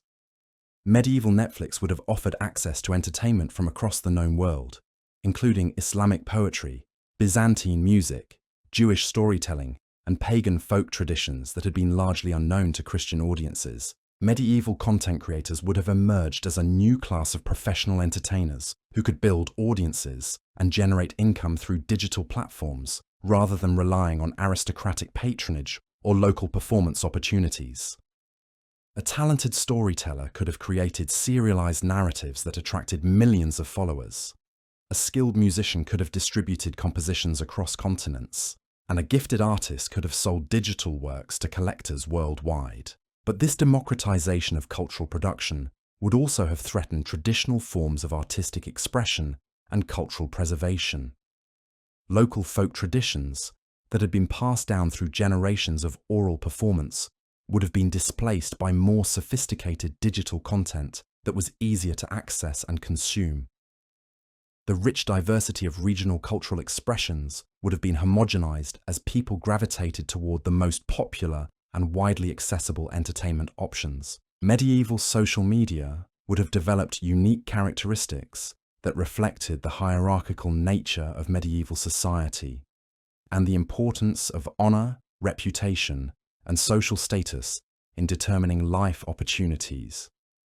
Instead of modern social media platforms that theoretically treat all users equally, medieval social networks would have incorporated explicit status indicators that reflected users' social rank, economic position, and political connections. Medieval verified accounts would have been reserved for members of the nobility, high-ranking clergy, and wealthy merchants who could provide documentation of their social status and legitimate identity.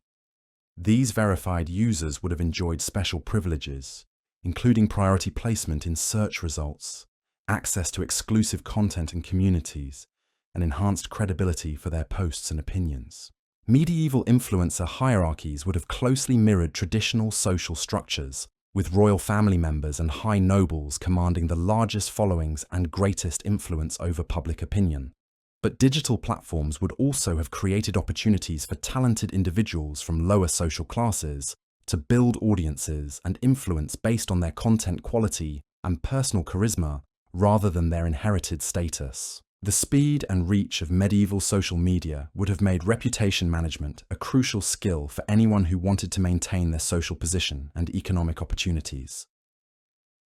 A single viral post documenting someone's failure, scandal, or embarrassing behavior could have destroyed their reputation across multiple kingdoms within hours, making social media literacy a survival skill rather than just a convenience. Medieval content moderation would have been an enormous challenge as platform operators struggled to enforce community standards across diverse cultural and linguistic boundaries, while managing the political pressures that came from hosting content that challenged powerful interests. The Church would have demanded the removal of heretical content. Royal governments would have required the suppression of seditious materials, and competing kingdoms would have pressured platforms to censor information that supported their enemies. But medieval content moderators would also have faced unique challenges that modern platforms don't encounter, including content that involved magic, witchcraft, and supernatural claims that were taken seriously by medieval audiences.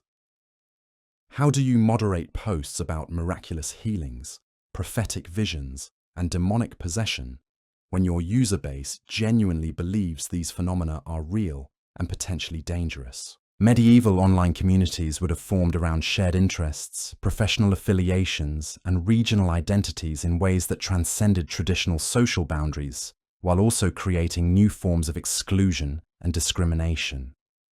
Digital communities of scholars could have included members from different social classes and cultural backgrounds who would never have been able to interact in physical spaces, while online trading networks could have connected merchants across vast distances who shared common commercial interests. But these digital communities would also have become echo chambers that reinforced existing beliefs and prejudices, while making it easier for people to avoid exposure to challenging ideas and alternative perspectives.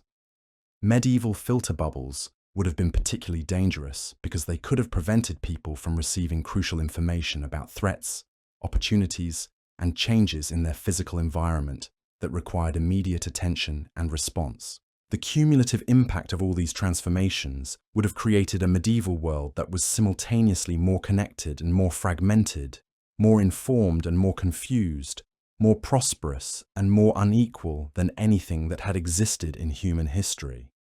The medieval internet would have accelerated every aspect of human development, while also creating entirely new categories of problems and challenges that would have taken centuries to understand and address. Medieval digital natives, the first generation to grow up with constant internet access, would have developed cognitive abilities and social skills that were fundamentally different from their parents and grandparents. These young people would have been able to process multiple streams of information simultaneously, maintain relationships across vast distances, and navigate complex digital environments with ease. But they also would have struggled with face-to-face communication, deep focus, and the practical skills needed for physical survival in a dangerous world. Medieval digital divides would have created new forms of inequality based on access to technology, digital literacy, and network connectivity, rather than just traditional markers of social status like birth, land ownership, and military prowess. Communities with better internet infrastructure would have thrived while isolated areas fell further behind, creating technological feudalism where digital access determined life opportunities and social mobility. The medieval internet would have been humanity's greatest experiment in accelerated evolution, compressing centuries of gradual social development into decades of revolutionary change that would have been as traumatic as it was transformative. The people who lived through this transition would have experienced the simultaneous collapse of traditional medieval civilization and the emergence of something entirely new, neither recognizably medieval nor fully modern, but rather a unique hybrid that combined ancient wisdom with digital innovation in ways that would have been both magnificent and terrifying. Medieval historians of the future would have looked back at this period as the great turning point in human development, the moment when our species first glimpsed the possibility of transcending the physical and cultural limitations that had constrained human potential for millennia. But they also would have recognized it as a time of unprecedented danger, when the speed of change outpaced human wisdom and the power of technology exceeded our ability to control its consequences. The medieval internet would have been both humanity's greatest achievement and its most dangerous gamble, offering the promise of unlimited human potential while also creating the possibility of civilizational collapse if we proved incapable of managing the forces we had unleashed. In the end, it would have been the ultimate test of human adaptability, creativity, and wisdom, determining whether our species was ready for the responsibilities that came with the power to reshape reality itself through digital technology. And perhaps most remarkably, the people of this alternate medieval timeline would have faced many of the same fundamental questions that we grapple with today. How do we preserve human connection in an increasingly digital world? How do we distinguish truth from fiction in an environment flooded with information? How do we maintain privacy and autonomy while participating in interconnected networks that require sharing personal data? How do we balance the benefits of technological innovation with the risks of unintended consequences? The medieval internet would have taught us that these challenges are not unique to our modern era, but rather timeless human dilemmas that emerge whenever new technologies disrupt established social patterns and cultural norms.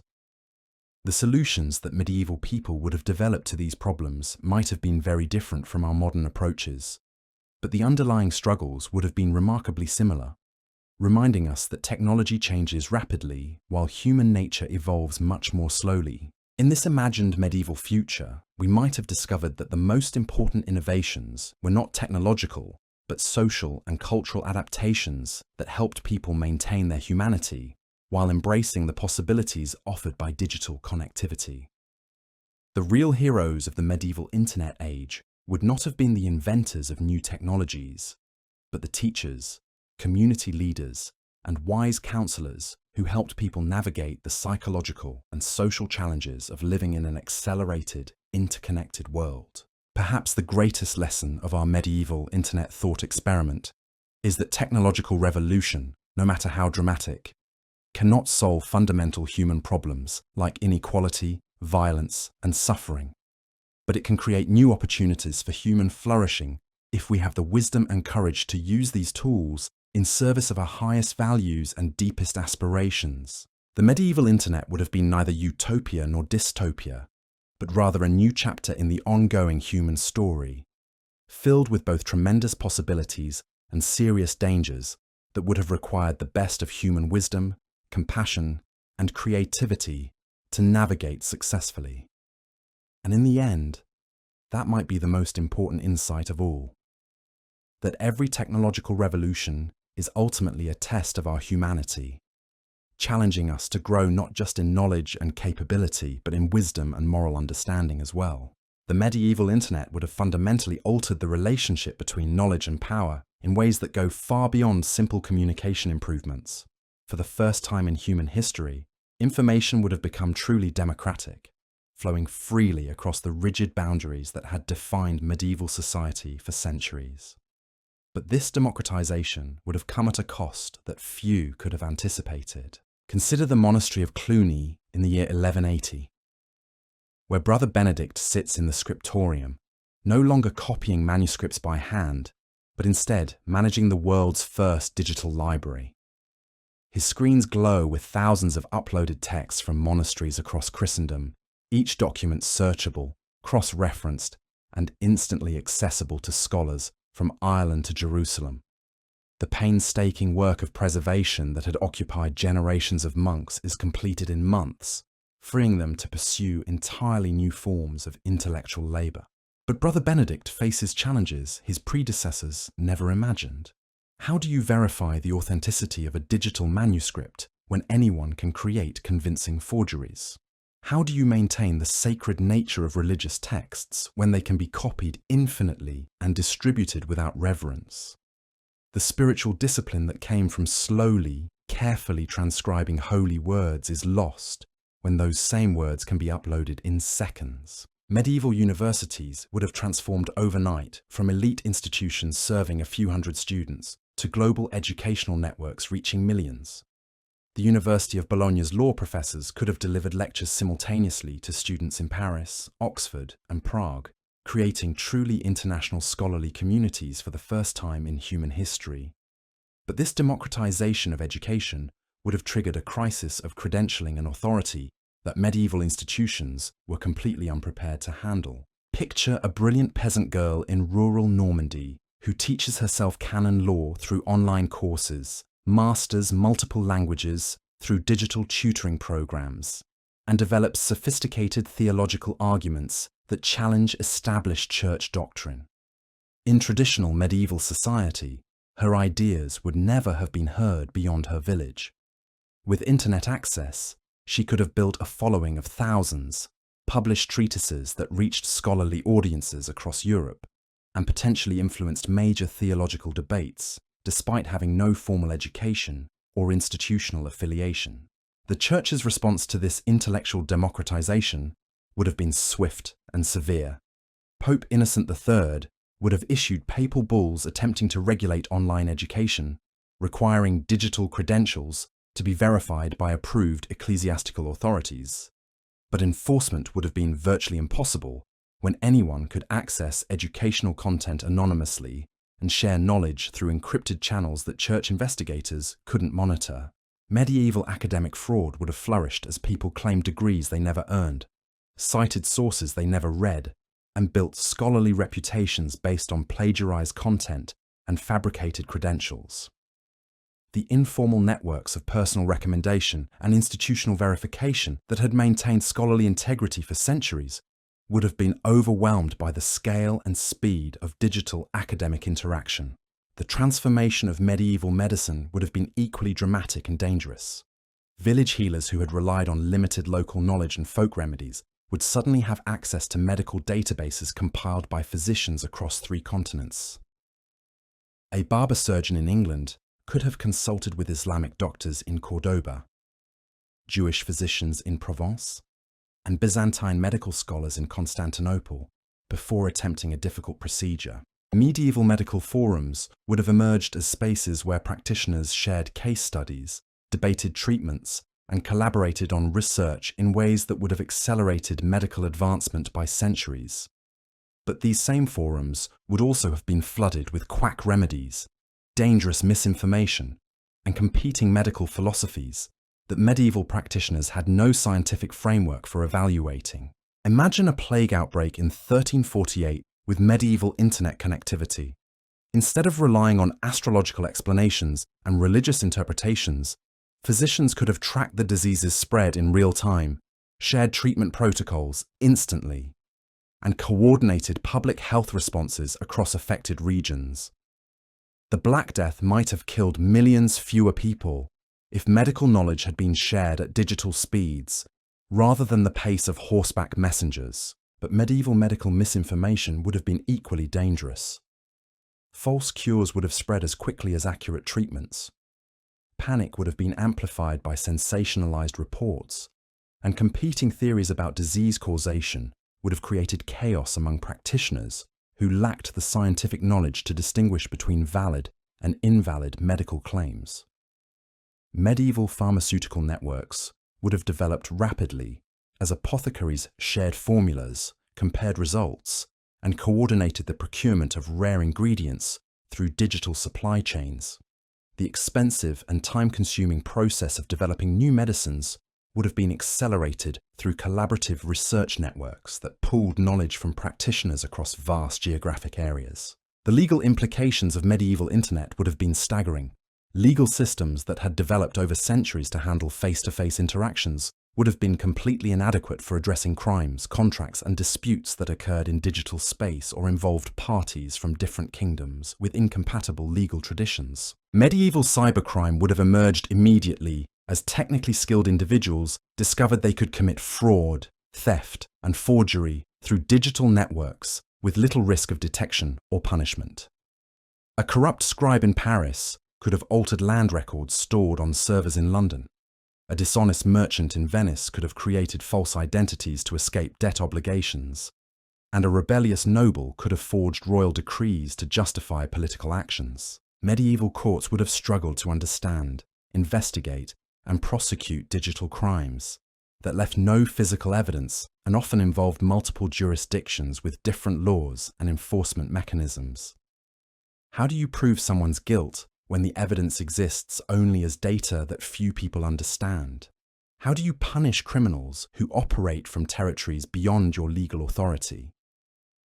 International law would have been forced to evolve rapidly as kingdoms discovered that digital networks made traditional concepts of sovereignty and territorial control obsolete. A crime committed by someone in England against a victim in France using servers located in the Holy Roman Empire would have challenged every existing legal precedent and diplomatic protocol.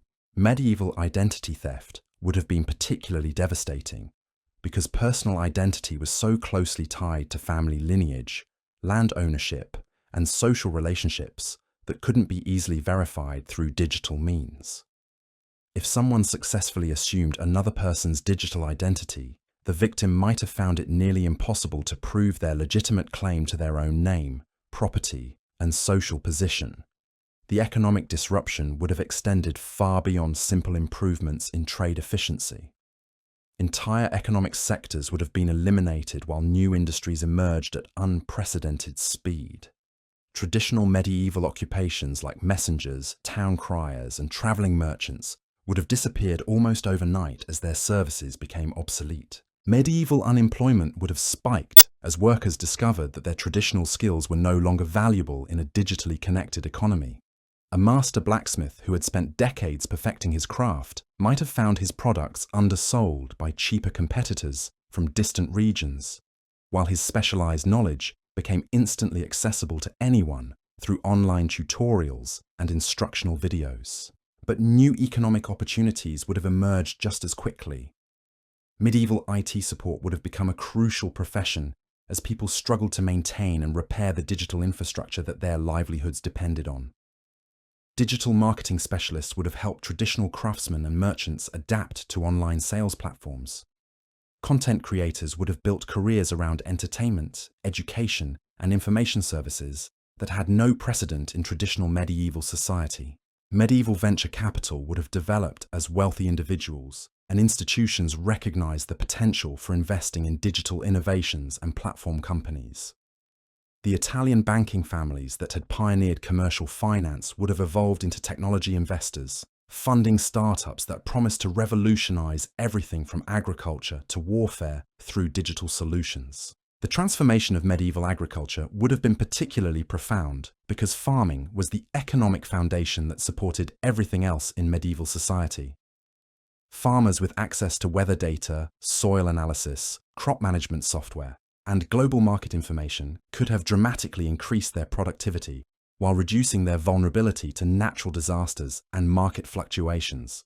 Medieval agricultural social networks would have enabled farmers to share innovations, coordinate planting schedules, and collectively negotiate with landlords and grain merchants in ways that would have shifted economic power from landowners to agricultural workers.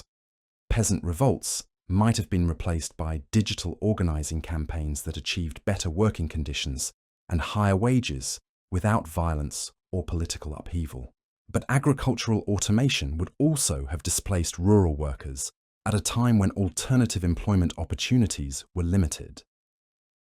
Medieval technological unemployment would have created social tensions as traditional agricultural communities struggled to adapt to economic changes that eliminated their traditional way of life while offering uncertain alternatives. Medieval environmental monitoring would have emerged as farmers and communities used digital networks to track weather patterns, soil conditions, and ecological changes that affected agricultural productivity. This data collection might have led to earlier recognition of climate patterns and environmental problems, that could have been addressed through coordinated regional responses. The transformation of medieval manufacturing would have been equally dramatic as craftsmen gained access to global markets while facing competition from producers worldwide. A skilled weaver in Flanders could have sold textiles to customers in Sicily, but would also have faced competition from silk producers in Constantinople and cotton manufacturers in Egypt. Medieval quality control would have become crucial as consumers gained the ability to compare products from different regions and share reviews of their purchasing experiences. Craftsmen would have been forced to maintain consistently high standards to compete in global markets where reputation could be built or destroyed through customer feedback systems. But medieval manufacturing would also have benefited from collaborative innovation networks where craftsmen shared techniques, compared materials, and jointly developed new production methods. The guild system's restrictions on technical innovation would have been undermined by digital communities that freely exchanged knowledge and encouraged experimentation. Medieval intellectual property would have emerged as a major legal and economic issue as inventors and creators sought to protect their innovations from unauthorized copying and distribution.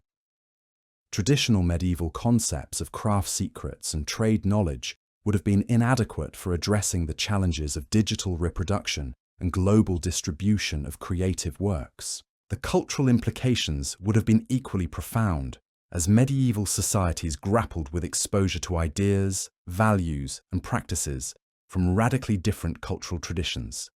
The insularity that had protected local customs and beliefs would have been shattered by constant exposure to alternative ways of understanding the world.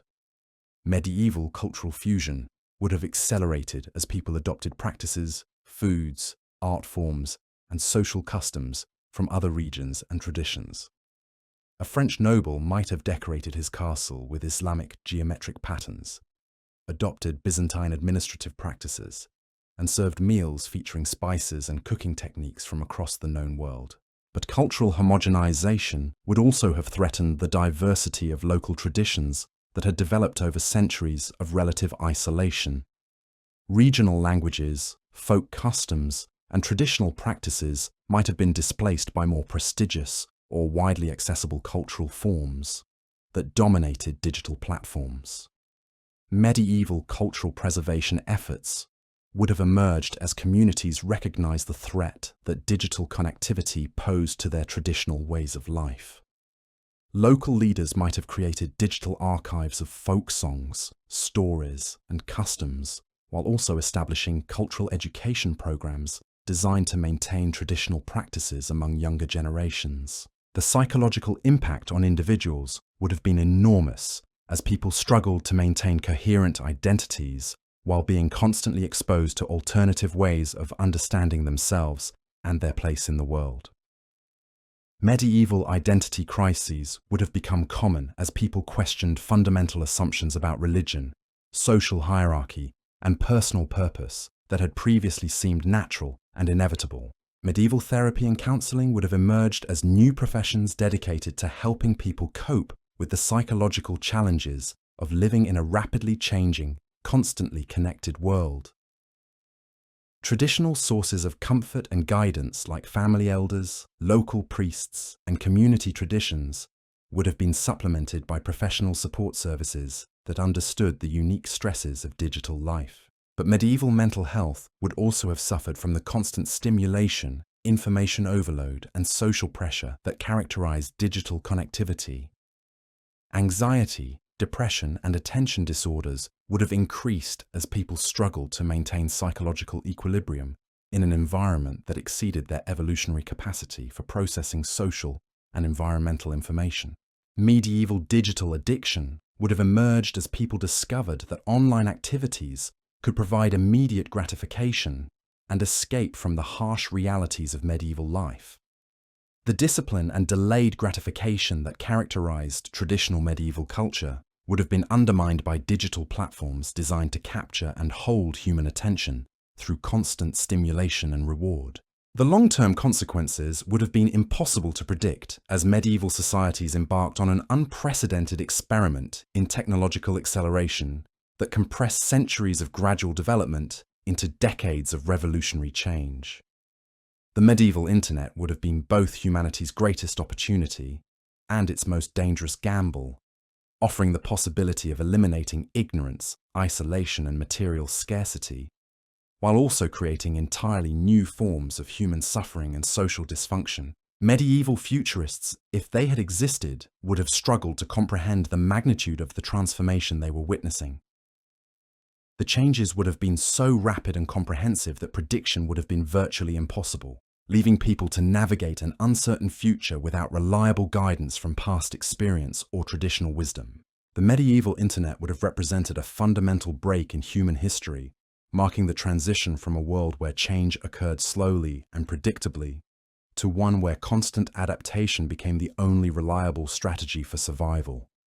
It would have been simultaneously the end of medieval civilization and the beginning of something entirely new, neither recognizably ancient nor fully modern, but rather a unique hybrid that combined the deepest human values with the most advanced technological capabilities. In our imagined medieval timeline, we would see the emergence of entirely new forms of human community that transcended the limitations of geography, language, and traditional social boundaries, while also creating unprecedented challenges for maintaining the personal relationships and cultural continuities that had sustained human societies for millennia. The medieval internet would have been the ultimate test of human wisdom, challenging our species to grow, not just in knowledge and technical capability, but in moral understanding and spiritual maturity as well.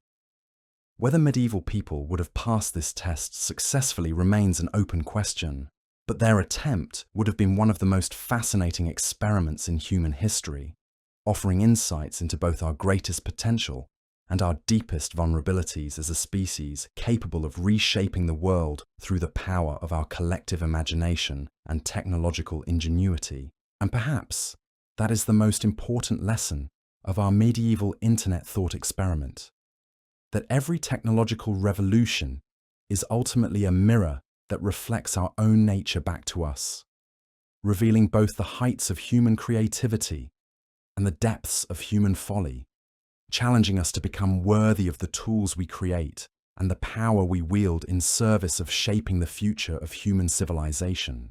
The medieval internet would have been neither salvation nor catastrophe, but rather a new chapter in the ongoing human story, filled with both tremendous possibilities and serious responsibilities that would have required the very best of human wisdom, compassion, and moral courage to navigate successfully. In the end, it would have been a profound reminder that technology amplifies human nature rather than changing it, making our choices about how to use these powerful tools the most important decisions we could ever make as a species. The ultimate irony of our medieval internet timeline would have been how it simultaneously solved humanity's oldest problems while creating entirely new forms of chaos that no one could have anticipated.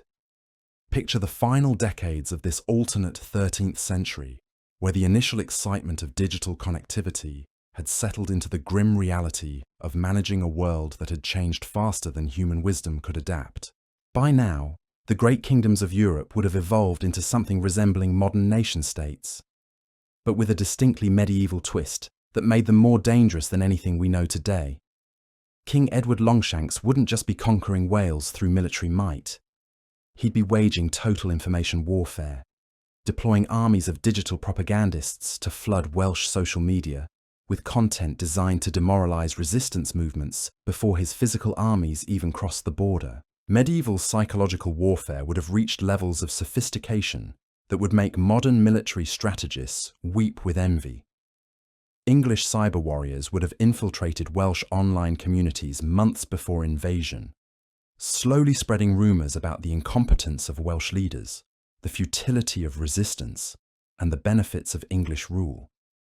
By the time actual soldiers appeared on the horizon, half the Welsh population would already have been convinced that surrender was their best option.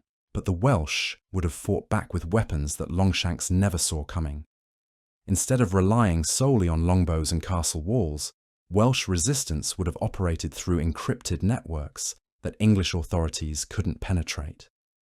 Digital guerrilla warfare would have enabled small groups of technically skilled rebels to cripple English supply chains, corrupt military communications, and coordinate attacks across multiple fronts simultaneously.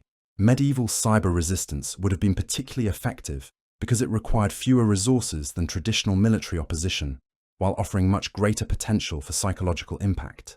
A single Welsh hacker infiltrating English military databases could have caused more strategic damage than an entire company of archers, while Welsh propaganda creators could have undermined English morale more effectively than any battlefield victory. The speed of medieval digital warfare would have compressed military campaigns that historically lasted years into conflicts that could be decided in weeks or even days. When information moved at the speed of light and public opinion could shift overnight, the traditional medieval strategy of slow siege warfare and gradual territorial conquest would have become obsolete. Medieval military doctrine would have been forced to evolve rapidly as commanders discovered that controlling physical territory meant nothing if you couldn't control the digital narrative.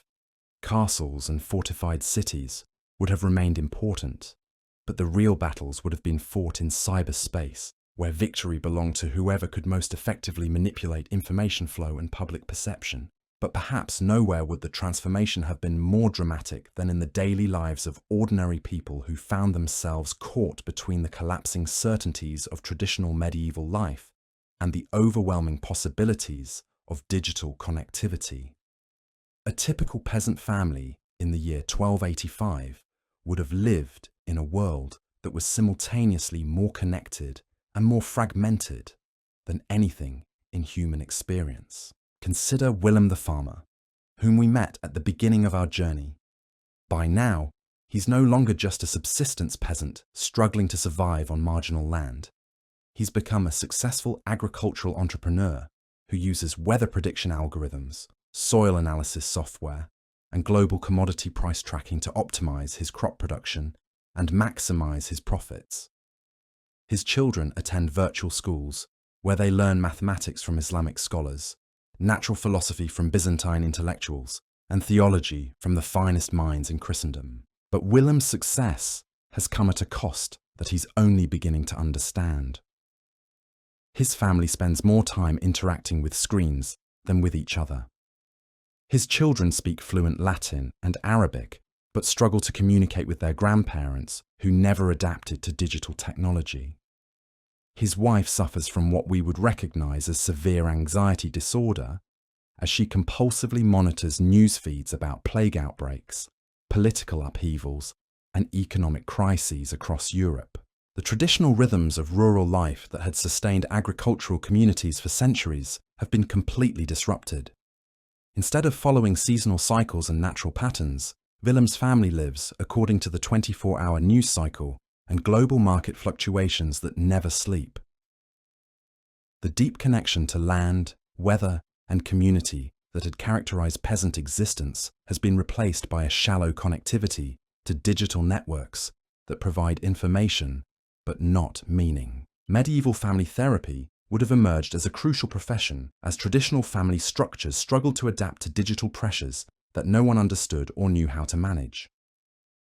The multi-generational households that had been the foundation of medieval society would have been torn apart by generational conflicts over technology adoption, value systems, and lifestyle choices. Medieval childhood would have been completely transformed as young people grew up with cognitive abilities and social expectations that were fundamentally different from their parents and grandparents. These digital natives would have been capable of processing multiple information streams simultaneously, maintaining relationships across vast distances, and navigating complex online environments with ease. But they would also have struggled with face-to-face communication, deep focus, and the practical skills needed for physical survival. Medieval education would have faced a crisis of relevance as traditional apprenticeship systems became obsolete, while formal schooling failed to keep pace with rapidly changing technological requirements.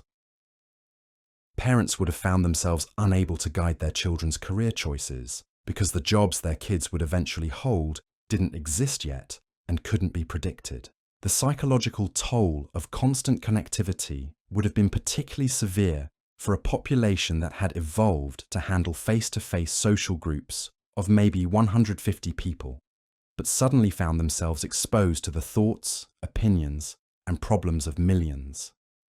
Medieval social media addiction would have been rampant as people sought escape from harsh physical realities through digital experiences that provided immediate gratification without requiring physical effort or risk. Medieval influencer culture would have reached levels of sophistication and manipulation that would make modern social media look innocent by comparison. The most successful medieval influencers wouldn't just have been entertaining content creators. They would have been sophisticated psychological manipulators who understood exactly how to exploit human cognitive biases and emotional vulnerabilities to build devoted followings and generate massive profits. Picture Brother Francis, a Franciscan monk who started posting spiritual content as a way to share his religious insights with fellow believers.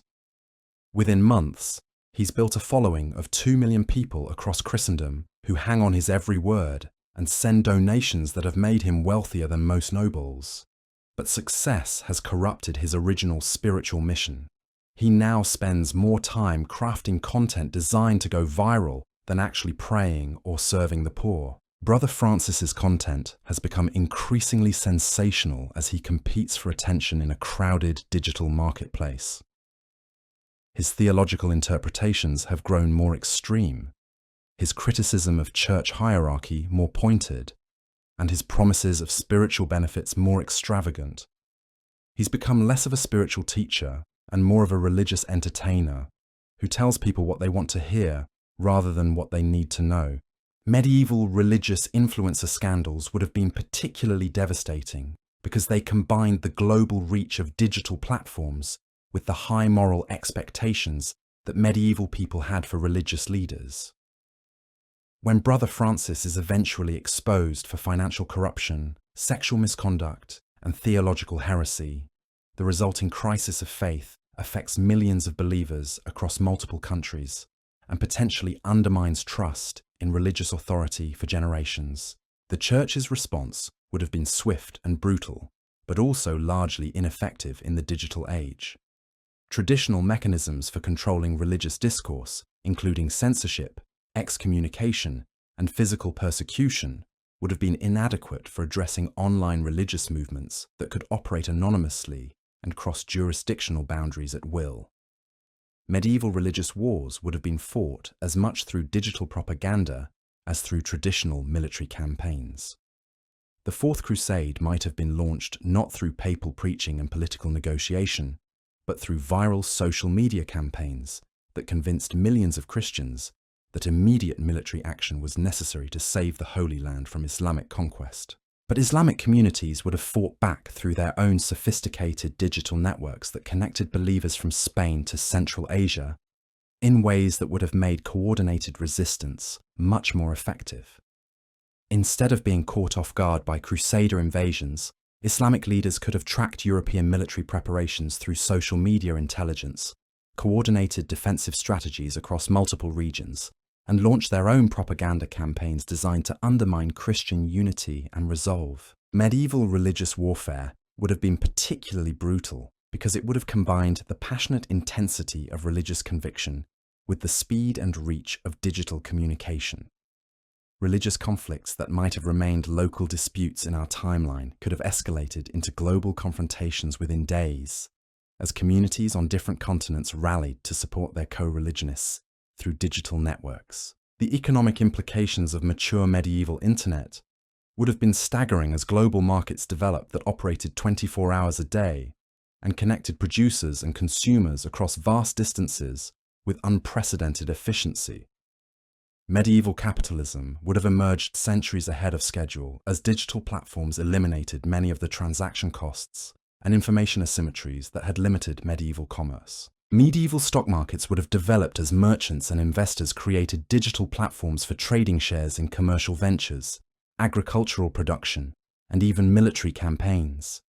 The Italian banking families would have evolved into investment banks that managed portfolios of digital assets, while also providing financial services for the growing number of entrepreneurs who built businesses around internet technologies. Medieval economic inequality would have reached extreme levels as digital platforms created winner-take-all markets where successful entrepreneurs could accumulate unprecedented wealth, while traditional workers found their skills obsolete and their economic prospects declining.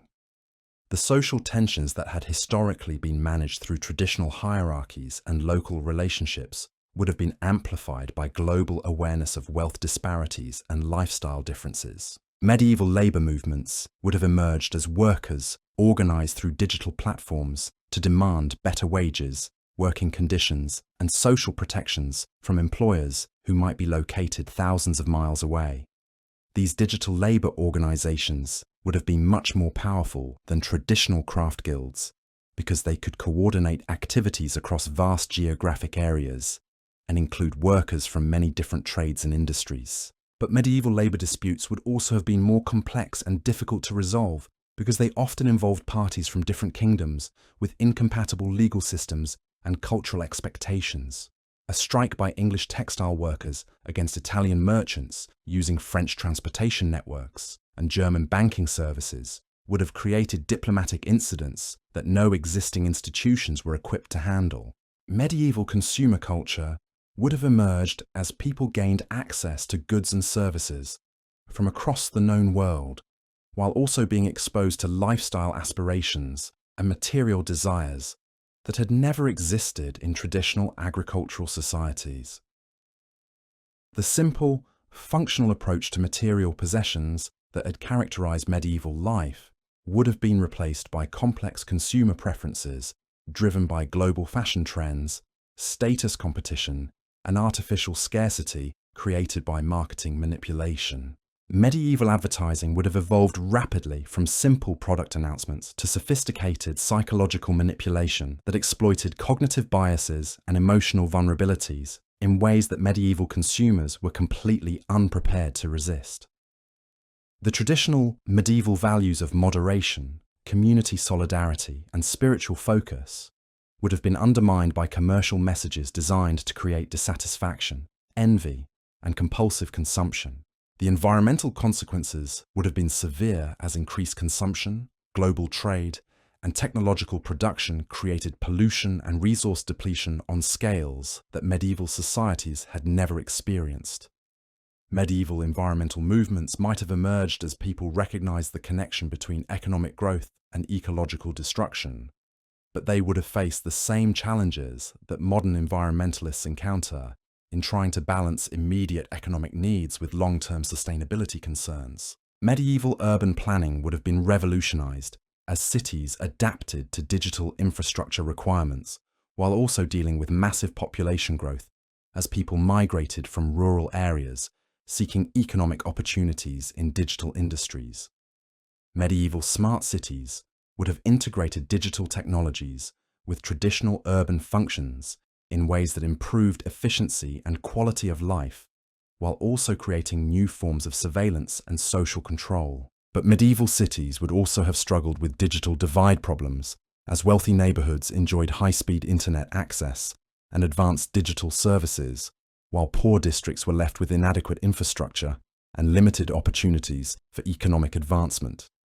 Urban social tensions would have been amplified by constant awareness of inequality and lifestyle differences that traditional urban hierarchies were no longer able to manage effectively. Medieval crime would have evolved rapidly as criminals discovered new opportunities for fraud, theft, and violence that existing legal systems were completely unprepared to address.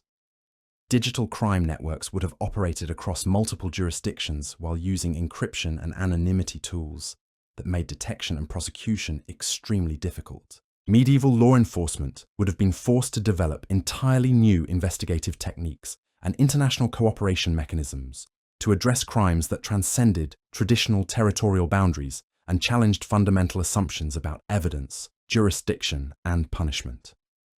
The personal relationships and local knowledge that had been the foundation of medieval justice systems would have been inadequate for addressing digital crimes that left no physical evidence, and often involved parties who had never met in person. Medieval privacy would have become a luxury available only to those wealthy enough to afford digital security services and sophisticated enough to understand the technical requirements for maintaining anonymity online. The transparency that had characterized traditional medieval communities, where everyone knew everyone else's business, would have been replaced by digital surveillance systems that collected unprecedented amounts of personal information while making it available to governments, corporations, and criminals who knew how to access it. The long-term cultural consequences would have been impossible to predict as medieval societies grappled with the loss of traditional sources of meaning, identity, and community, while struggling to create new forms of social organization that could provide stability and purpose in a rapidly changing world.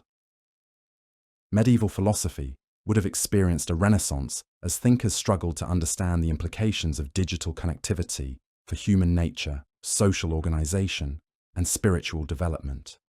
The synthesis of ancient wisdom with digital innovation would have created entirely new schools of thought that combined traditional medieval concerns about virtue, community, and divine purpose with modern questions about technology, globalization, and human potential. Medieval art would have been revolutionized as creators gained access to techniques, materials, and audiences from across the known world, while also being challenged to develop new forms of expression that reflected the digital experience.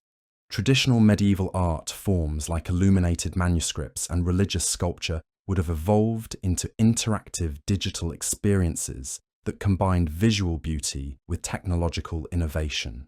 But medieval artistic traditions would also have been threatened by digital reproduction technologies that eliminated the scarcity and uniqueness that had made traditional artworks valuable. The relationship between artist and patron that had sustained medieval cultural production would have been disrupted by digital platforms that connected creators directly with global audiences while also flooding the market with easily reproducible content. Medieval literature would have flourished as writers gained access to global audiences and collaborative creative processes that enabled new forms of storytelling and cultural expression. The oral traditions that had preserved medieval cultural knowledge would have been supplemented by digital archives that could store unlimited amounts of cultural content while also making it instantly searchable and globally accessible. But medieval literary culture would also have been homogenized as global audiences gravitated toward the most accessible and entertaining content, while local traditions and regional voices struggled to compete with more sophisticated digital productions. The diversity of medieval cultural expression would have been both preserved and threatened by digital technologies that enabled global preservation, while also encouraging cultural convergence. The ultimate question that would have haunted this alternate medieval timeline is whether human beings were psychologically and socially prepared for the responsibilities that came with the power to reshape reality through digital technology. The medieval internet would have offered unprecedented opportunities for human flourishing, but it would also have created unprecedented risks of civilizational collapse if people proved unable to manage the forces they had unleashed. Medieval wisdom traditions that had developed over centuries to help people navigate the challenges of agricultural life would have been inadequate for addressing the psychological and social complexities of digital existence. New forms of wisdom would have needed to emerge that combined ancient insights about human nature with modern understanding of technological systems and global interconnection. The people of our imagined medieval internet age would have been pioneers in the truest sense, exploring uncharted territories of human experience without reliable maps or guides to help them navigate safely. Their successes and failures would have provided crucial lessons for future generations about the possibilities and dangers of technological acceleration. In the end, the medieval internet would have been both humanity's greatest experiment and its most important test, challenging our species to demonstrate whether we possess the wisdom, compassion, and moral courage necessary to use our technological capabilities in service of our deepest values and highest aspirations. The story would have been neither purely triumphant nor purely tragic, but rather profoundly human in its complexity, contradiction, and ultimate unpredictability. It would have been a reminder that every technological revolution is ultimately a mirror that that reflects our own nature back to us, revealing both our tremendous potential and our serious limitations as a species capable of reshaping the world through the power of our collective imagination. And perhaps that would have been the most important legacy of the medieval internet. Not the specific technologies or social changes it created, but the deeper understanding it provided about the eternal human challenge of learning to live wisely with the tools we create and the power we wield in shaping the future of human civilization. The medieval internet would have taught us that technology amplifies human nature rather than changing it, making our choices about how to use these powerful capabilities the most crucial decisions we face as a species. In that sense, our imagined medieval timeline would have been not just an alternate history, but a profound meditation on the timeless questions that every generation must answer about how to balance innovation with wisdom, connection with community, and progress with preservation of what makes us most deeply human. Deeply human. So there you have it. The medieval internet would have been humanity's wildest experiment, a digital revolution that could have transformed everything from castle sieges to monastery libraries, from peasant revolts to papal politics. Picture Brother Thomas finally closing his laptop after uploading Aristotle, Willem getting his plague updates in real time, and King Edward logging off after his victorious Twitch stream. Would it have been humanity's greatest liberation or its most dangerous gamble? Probably both. The medieval internet reminds us that every technological revolution is ultimately a test of human wisdom, challenging us to grow not just in knowledge, but in understanding what it means to be human in an interconnected world.